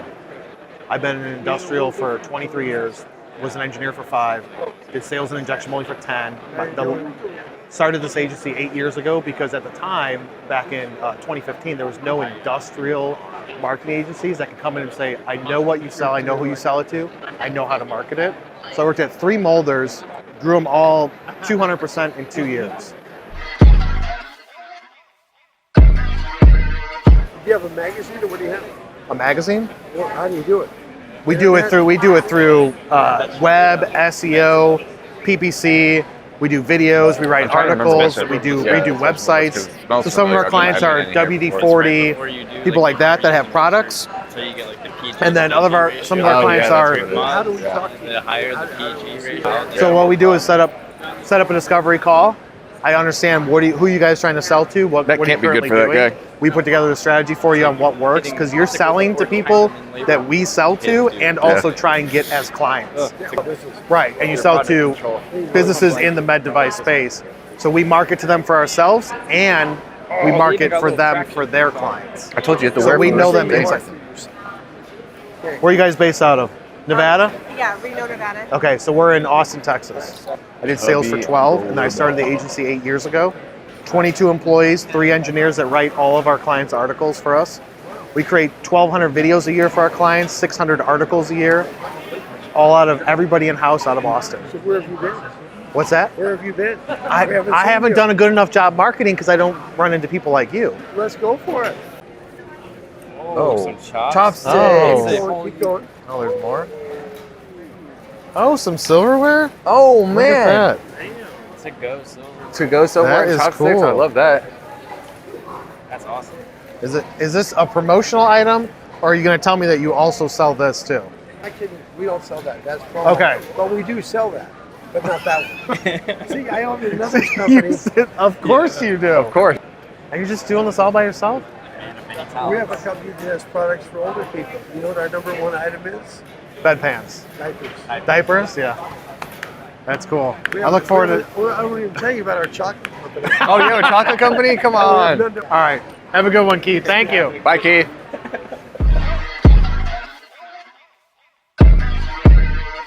Years before I started the agency 8 years ago. So I spent 5 years as an engineer, and then I spent 11 years in sales for injection molding and tooling. My dad's a retired machinist. I grew up in it. And I left that because most industrial companies that look for a marketing partner, the marketing agencies don't know anything about industrial. So I started the agency 8 years ago. We work with numerous product people, but also about half of our business on the service side. So injection molders, automation integrators, CNC machine shops, all of those people, plastics resin suppliers. On the flip side, hydraulic press manufacturers, WD-40, people that have software for industrial. I've never worked with a company that does specific fixtures like this. That's why it always comes down to who are you selling to, usually engineers, operations type people, and what specific market. Is it just automotive? Is it automotive, aerospace, medical, like anything in between? identify the market, figure out where can you get their attention from, create content that's engaging, whether it's video articles, engage with them on social, email, stuff like that, website traffic. We do the whole thing to create like an ecosystem of lead generating activity. Yep, we've got a 10 by 20 booth. We're going to be there too. So we're really ingrained in the industry. There's not an agency out there that knows at like a deep level what's going on in the industry because we only work in this space.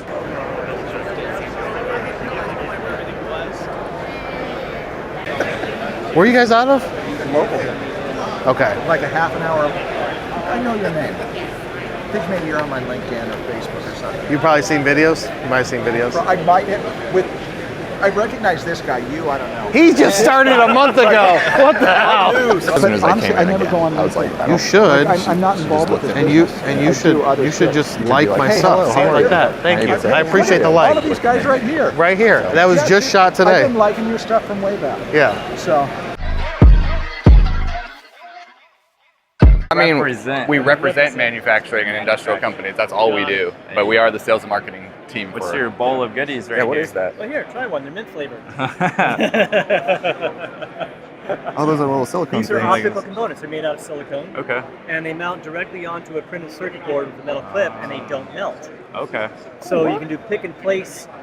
We deliver it in a tape and reel package. Do pick and place, and it mounts the same time as the other SMT components on a printed circuit board. Yeah. So it saves an entire process step.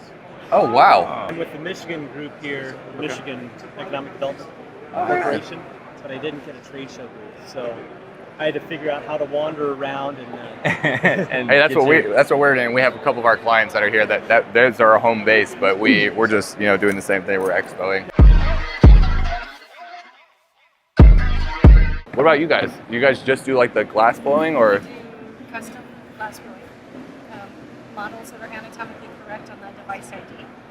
And then we also do very high precision tooling. Oh, okay.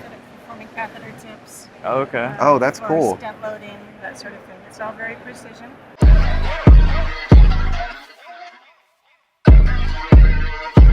Prospects, you guys, everybody's a prospect for us. Yeah, that's cool. So we just have conversations, see if people are interested. Take it from there. We get a lot of video footage from it. Yeah. So good stuff. Yeah, we're local. We're like 10 minutes down the road, so it's real easy for us to come here. What do you guys do? We're a manufacturing ERP. Oh, ERP, so yep. You guys we're real compete good with in, everybody. yeah, the mid-tier guys, the Epicors. Do you guys do any addressable?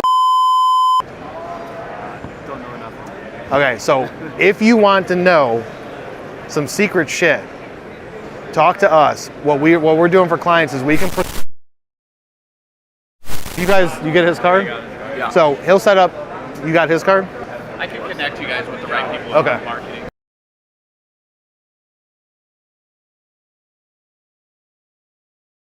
If you go to industrial trade shows, in this video, I'm going to show you how to get 5 times the amount of leads you currently get. Industrial and manufacturing, marketing and sales people, you're going to trade shows, whether they are local in the US or overseas.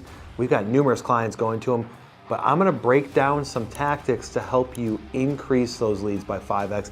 This is based on my own personal experience going to the trade shows myself before I started the industrial marketing and sales company, and also when we're working with clients, observing the way that they're handling the trade shows, looking at the data coming out, looking at the performance going in, and being able to measure and make adjustments at scale for all the clients that we serve in the industrial manufacturing sector. Let's jump right into topic number 1. Topic number 1 is your booth design. And I'm not here to tell you what colors and things like that and what specific words to put on, because I'm sure that you have a marketing team or you've got a trade show company that's gonna make that booth backdrop for you, but I want you to think about it from this standpoint. How many people are gonna be in the booth? Are you in a 10 by 10? Are you in a 40 by 40? A lot of that is gonna dictate how you want your content laid out. A common mistake that people make is if you're in a 10 by 10 or a 10 by 20 booth, they put too much content on the backdrop behind them that is too low. When you're laying it out, imagine if you have 2 or 3 people in a 10 by 20 booth and you've got a backdrop behind you with all these great words about what it is that you do and pictures of stuff. I would say anything that's roughly chest level on an average height man, chest level and below, is somewhat filler space or space where hopefully somebody sees it, but most likely as they're walking past, they're gonna have their eyes pointed upwards to try and look over the heads of the people that are at the booth or around them. So you wanna make sure that all of your eye-catching, marketing hook type language is gonna be at the top of your booth backdrop. Then you can get more specific right below it, and then just think of that bottom half area, chest level and below.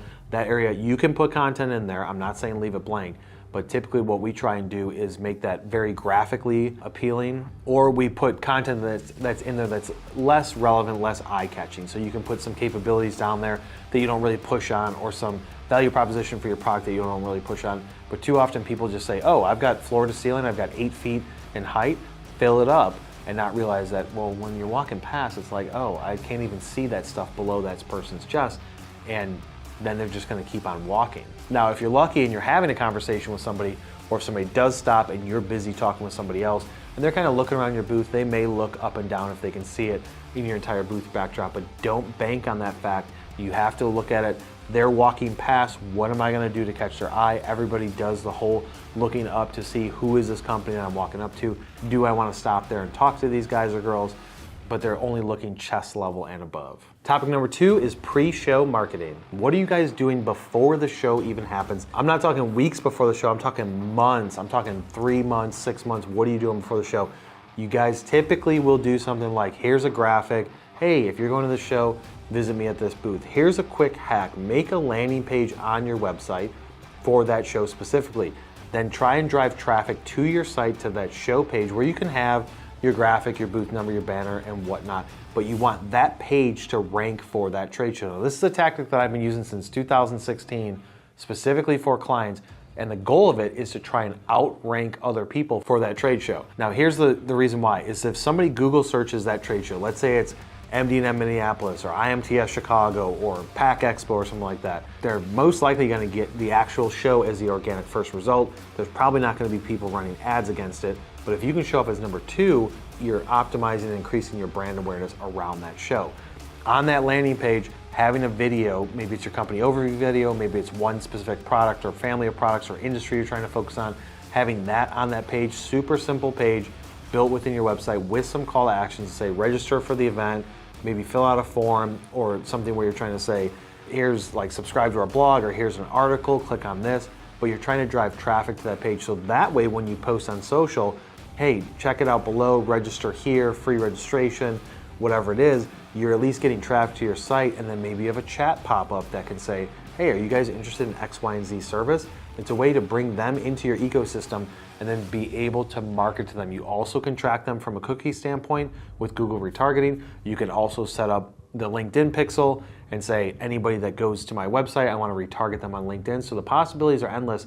You're just trying to drive them to your site. Once you get them on your site, then you can start to market to them as you want to. Creating a landing page is the key step to that.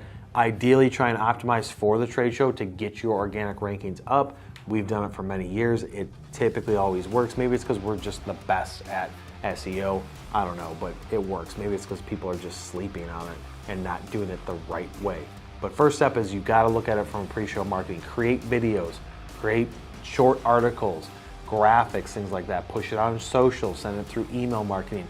Have some people on your team make phone calls and call people that you're trying to market to and that you're trying to sell to and be like, hey, are you going to be at the show, blah, blah, blah? Yeah, I'm going to be there. Hey, we'd love for you to stop by. Can I book some time for you during that show at this time slot to get a personalized presentation or an in-depth look into this service or this product that we have? But you have to do as much as possible 3 to 6 months before the show and really market hard. Ideally, if you can get the list of potential attendees or people that have already registered from the trade show, then you can start to market and call them that way and just make it aware like, hey, you're gonna be at the show, here's where you're gonna be at, why don't you guys stop by and we can do this giveaway or something like that. All right, topic number 3, now it's time for the big show. You're gonna work this booth, but how are you gonna work it? Are you gonna be sitting down in that chair on your phone? Because we don't do that here. And you shouldn't be doing it either. You need to be standing out in the aisle. No tables in front of your booth, completely empty. If you have to have parts or something like that, that's fine, put it on the side. I want my salespeople marketing people, whoever it is, standing right at that booth line and the aisleway, and I want you talking to every single person. Do not wait for them to come to you. You go to them. Say something nice to every single person walking by. Ask them how their day is going, then ask them what it is that they do. Get them talking about themselves and see if it's a potential fit by saying, oh yeah, we do this. Do you want to talk about it? And they may say no. Most of them are going to say no, and they're going to keep moving. But that's not what the point of this is. The point is, how many conversations can you have with people at that trade show? The more that you're talking, the more people that stop, the more attention that's going to come to your booth, the more that's going to slow up traffic in the aisleways, the more it's going to funnel people. You're getting extra seconds, right? If you've got 12 people in front of your booth and in front of it, as people are trying to navigate around the aisle, walk around them, it's taking them longer to get past your booth. So they're going to stop and say, what's going on over here? What are all these people looking at? And by all these people, I mean it could be 6 people. What are they looking at? It's like the car crash type of effect. It's like they see a congregation of people and then they want to stop and see what's going on. You're trying to create that type of energy and vibe at your trade show booth. You want to be standing the whole time and talking to everybody, giving out your giveaways. I always say in my videos that I used to use a stress ball. I could throw a stress ball to somebody and just be like, hey, here you go, have a good day. After I talk to them, whatever, you could have fun in the aisleway, but the goal is to talk to everybody that you possibly can. Even if it's like, yeah, let me give you your directions to the bathroom or to the lunch area, you have to talk to everybody, no sitting down, and have relevant conversations. Obviously, if somebody's not a fit, try not to spend too much time with them.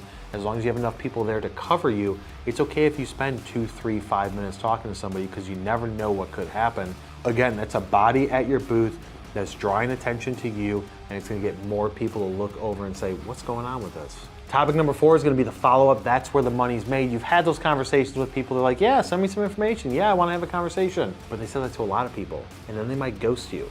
So you have to follow up. That's where you're going to make the most money. If you want a full in-depth explanation of how exactly to follow it, check out the link above and also in the description, where I have a video from this year going into the details on how to follow up. But I want to stress the importance. Just keep in mind, they talk to a lot of people. Whoever gave you their business card, whoever's badge you scanned, they talk to a lot of people. And everybody right after the trade show is going to be poking them. Hey, thanks for visiting me. Hey, let's have a conversation. Hey, how about that project we talked about? The difference between those that are going to actually get them as clients, those who aren't, are going to be the ones that continue to follow up after the rest of the market dies off. So I'm talking weeks and possibly months. You may have high adrenaline and be like, dude, it was an awesome trade show. I got so many leads. I'm going to work these leads. I'm going to get so many closed deals and make so much money. And then you get into it, and it's like, they didn't respond. What happened to all those leads? Nobody's responding to me. And you can be like, you know what? Forget them. I've got other stuff going on. That can't be the case. You have to follow up with weeks and months later. It is not a dead opportunity until they tell you, I have nothing for you. And until then, either you're going to fail by giving up too soon, or they're going to fail at their attempts to ignore you, and then they're going to give in, and you can have that meeting.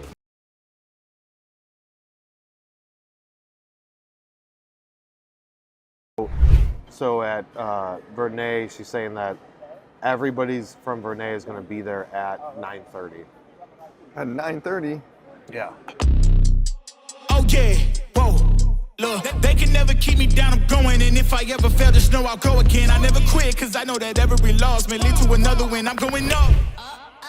I bet when I land, they gon' tell me it's luck again. See that I'm winning, it's harder to watch. I'm setting the stage, you should give me my props. You ain't got no soul, you lacking the spirit. You talk out your neck, I'ma show you I'm with it. I would really hate for you to sit and watch me win again and win again and win again. I know it's probably getting on me and win a synonym, so if I ever win again, it's no I did the minimum.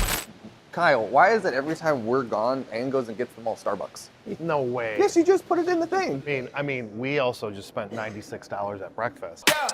Please don't play no games with me. It was never about the fame to me. They needed the best, so they came to me. Who the best in this thing? Tell them, yeah, that's me. Tell them who bring the vibe. It worked perfectly. Thank you. I knew it That was a good plan.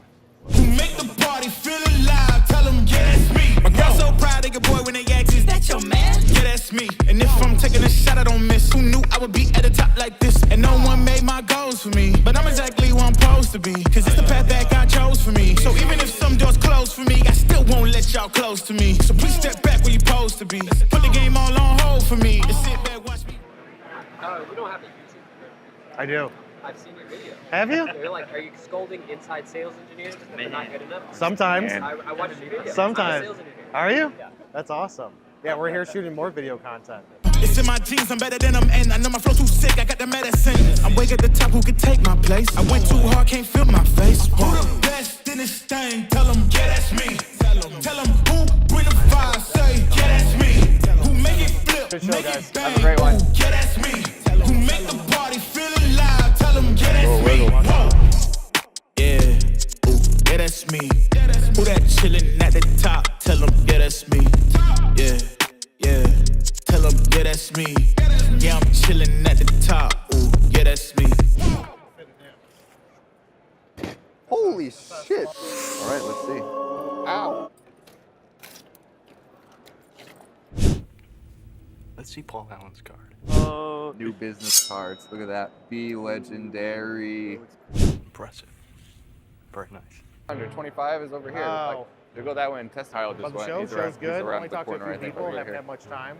But we're Oh, gonna yeah, have a he's quick right here. conversation and with a Your potential booth is customer, awesome. And then Way bigger. This grab is some food awesome. and just Yeah, pound it out way for bigger. 5 hours. By 5. Here we make some products, but come inside and let's have an actual real conversation. Yeah. That's what it should be like. Yeah.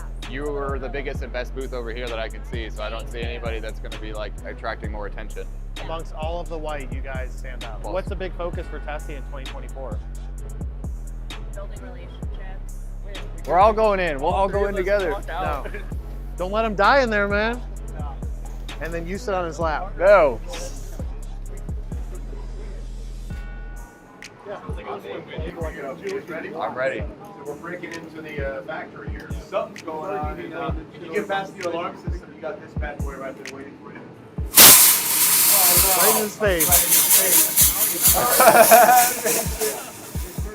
They got a hell of a heating element. You put your hand out in front of your face, you can't see it. Holy shit. Oh no, I was right in your face. You put your hand out in front of your face, you can't even see it. That would be terrifying. Coming back from the hot tub time machine. How was it? Carly's like, wait. Yeah, right? All right, guys, day one done. IME West is in the books. Had a lot of conversation with prospects and existing customers, took some video footage, trying to meet as many people as possible, but I'm only here for a day and a half. We're back tomorrow for day 2, but only 2 or 3 hours, so we're gonna hit it hard, and then we're back to Texas. All right, guys, day 2, we're about to walk into IME West. We're gonna see what type of activity can we get, who do we see, who do we meet, conversations we have, relationships start forming, and even follow up with some people that we talked yesterday. Let's get into it.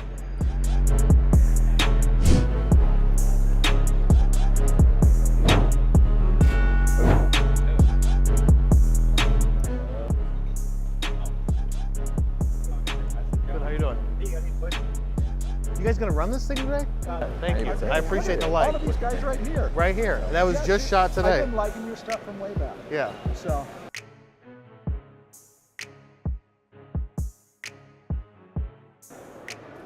Look, like that's why filming this stuff is good, because you can just see how everything looks as you walk down the aisle. Like flip that camera and just look at our viewpoint, what we're looking at, right? Like how do you jump out from the competition with that?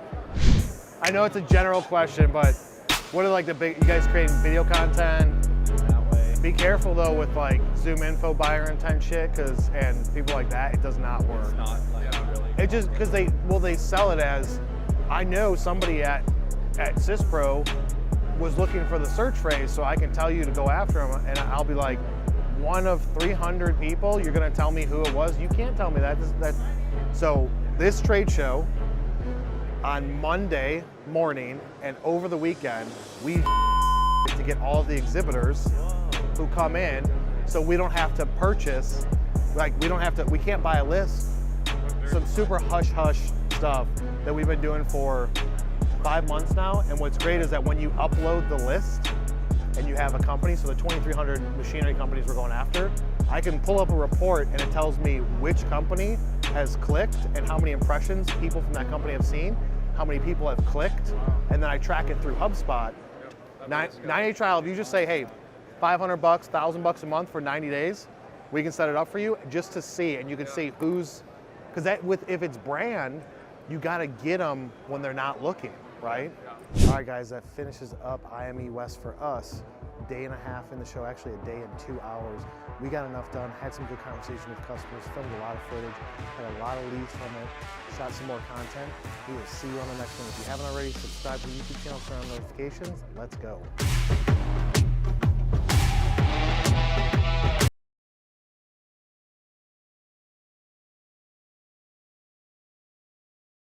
If you're walking trade shows like this one and you don't have a booth, in this video I'm going to show you how to get some leads by walking the show.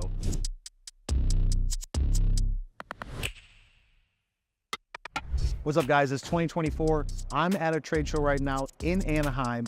We do not have a booth at this trade show. We're walking it, and I'm going to go through some of the tips for you industrial people where you can walk these shows and actually generate some activity. So number one, when you're walking the show, well, before you even get there, you need to do some sort of pre-show marketing. What I mean by that is go to the website, go through the exhibitor list and start finding those people, send them connection requests on LinkedIn, and then sending them emails out. If you don't have an email system, look into all the possible sources. You got Lucia and Seamless AI. You got so many different tools out there to be able to get the contact information, but at a minimum, you need to be reaching out to the salespeople, to the ops people on LinkedIn, connect with them and send a message and just be like, hey, I'm gonna be at this trade show, saw you guys were exhibiting, would love to stop by and talk to you guys for a couple minutes about X, Y, and Z, just to give them a heads up. That's step number one.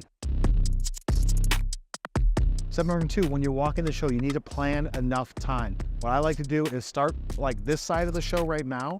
Yesterday, when day one started, was very quiet because all the entrants and all the people were coming in from the other side. So these people are standing there with not a lot of activity. So one of the rules of trade shows is you don't want to try and sell and market to the people that are exhibiting, because that's kind of like an unwritten rule and a no-no. You could possibly get kicked out as well. Work on the side that is the slowest.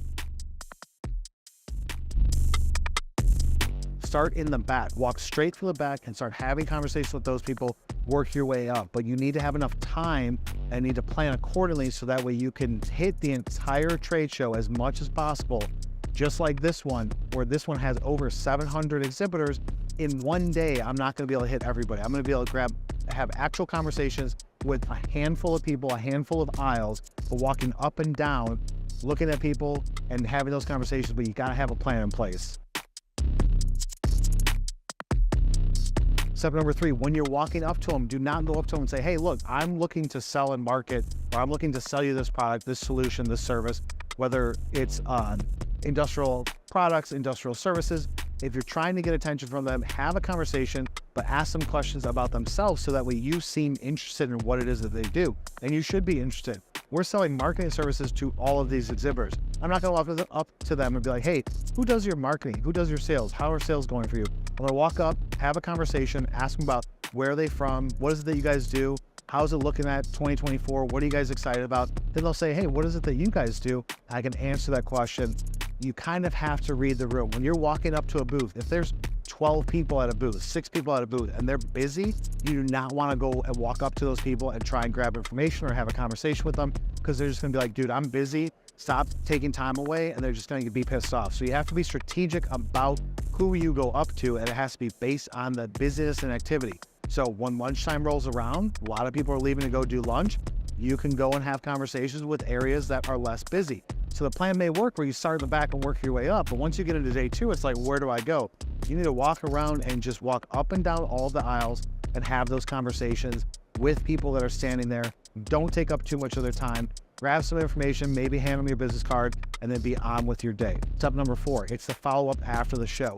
You can talk to so many people here, just like we did, but if you don't follow up after the show with those people that you had a conversation with, keep in mind, you don't have a badge scanner. You're not gonna be able to scan their information. So you're giving out business cards, asking for their business card.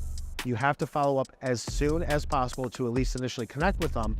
Keep in mind, they're gonna be marketed to by a ton of people for the first 2 to 4 or 5 weeks after the show. They're already gonna be hit up. So you have to be the type of person that's gonna say, I'm gonna reach out to them initially saying, hey, I'll talk to you in a couple of weeks. I know you're gonna be busy. Post-show, going after your leads, going after your stuff. Who can I reach out to at your company that wasn't at the show? 3, 4, 5, 6 weeks. That's when most people are going to drop off. They're going to stop with the follow-up. That's where you, as a aggressive industrial salesperson, have to go and say 2 months, 3 months, 5 months, 6 months down the road, you're still following up, you're still going after them, because that's what's going to separate you from everybody else.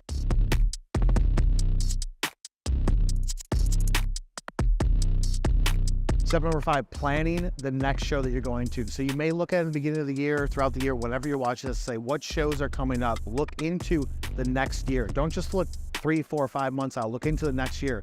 Book your flights, book your hotel, get the discount, get your badge in, start connecting with people as soon as possible. You don't want to just connect with people that are like 2 weeks out from the show, 2 months out from the show. Ideally, you've connected with them 3, 4, 5 months out. You've already started marketing to them. We've already started trying to sell to them, send them some information, stuff about you. So that way, when you do walk up to that booth, it's like, oh, hey, yeah, I did get that information from you. Now, if your target demographic is not the people that are at the booth, that's perfectly fine. You could say, hey, I had a conversation with Joe, who's in sales or marketing or engineering, and you're talking to ops. I had a conversation with Joe, he said that I should reach out to you. We talked about the solution that we have. We talked about the service that we have, and just work it that way. If you got value out of this content, share it with somebody you know. Hit subscribe on the YouTube channel and turn on notifications. Connect with me on LinkedIn. We go live once every week for industrial marketing, and the 2nd and 4th week of the month on Thursdays, we go live talking about industrial sales. Go live on LinkedIn and YouTube. Hit that subscribe button, turn on notifications, and I will see you on the next one.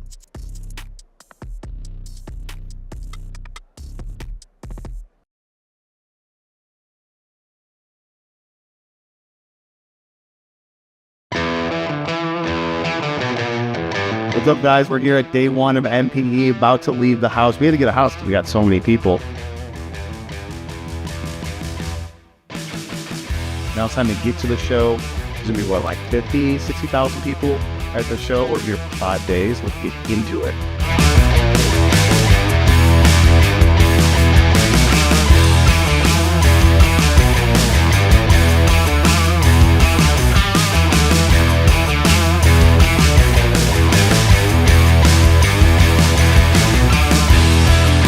Tessie, those guys, because I was like, you guys know Tessie? And he's like, I think so. And I said, are they a customer? He's like, I don't know. So I said, hey, when we go see him tomorrow, pass it along. Yeah, what do you guys do? Plastic injection molding. Oh yeah? Where are you? Yep. What position?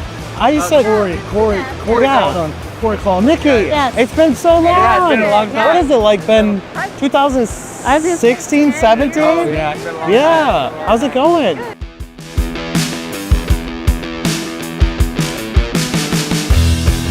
That's gonna be dope. That is probably the 5th client that I ever had when I started the company. They were my client back in 2016, I think, for a year. Injection molding company. Help them out with their leads and bringing in revenue and opportunities, stuff like that. But love seeing them. It's been forever.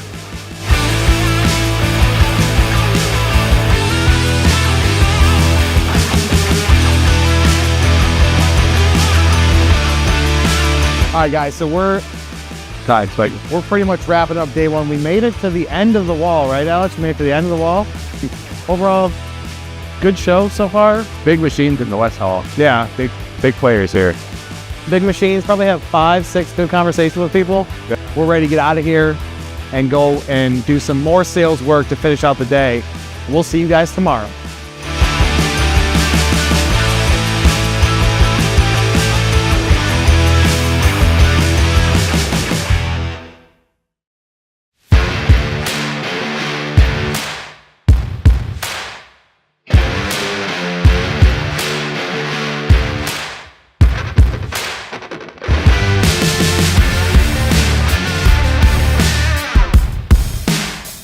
You too. Smiling Milan, you got it. Thank you. What are you here looking for? Customers. Yeah? What kind of customers? Like exhibitors? You looking for the people walking it? Yeah, talking to people. You looking for molders? Yep.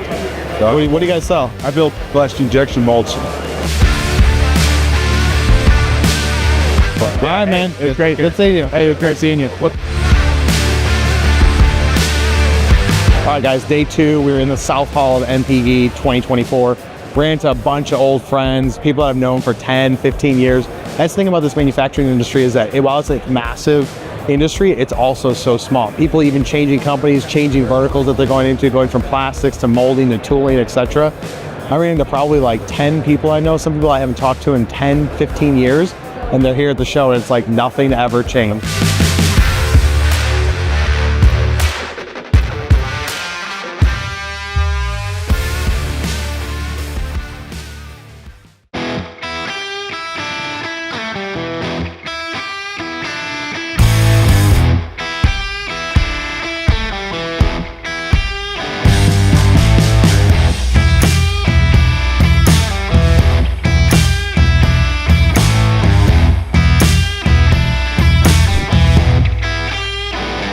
Are you guys better? Let's hear the pitch. Because they're the 800-pound gorilla. They are. Yeah.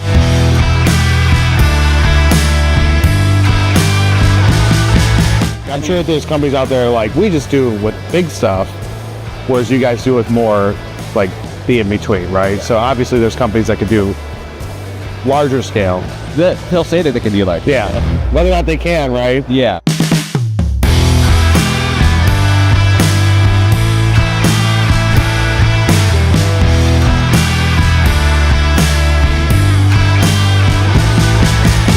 All right, guys, day 4 wrapping up. We're heading out of town tomorrow.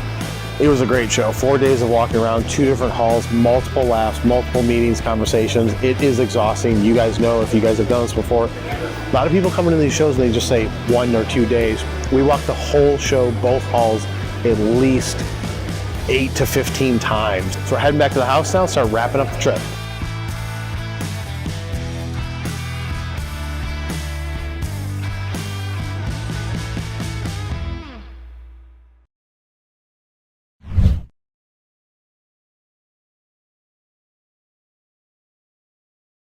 Hopefully you guys got value out of this content. If you did, hit subscribe button below, turn on notifications, head over to LinkedIn, follow myself and Alex Brown, and we'll see you on the next one.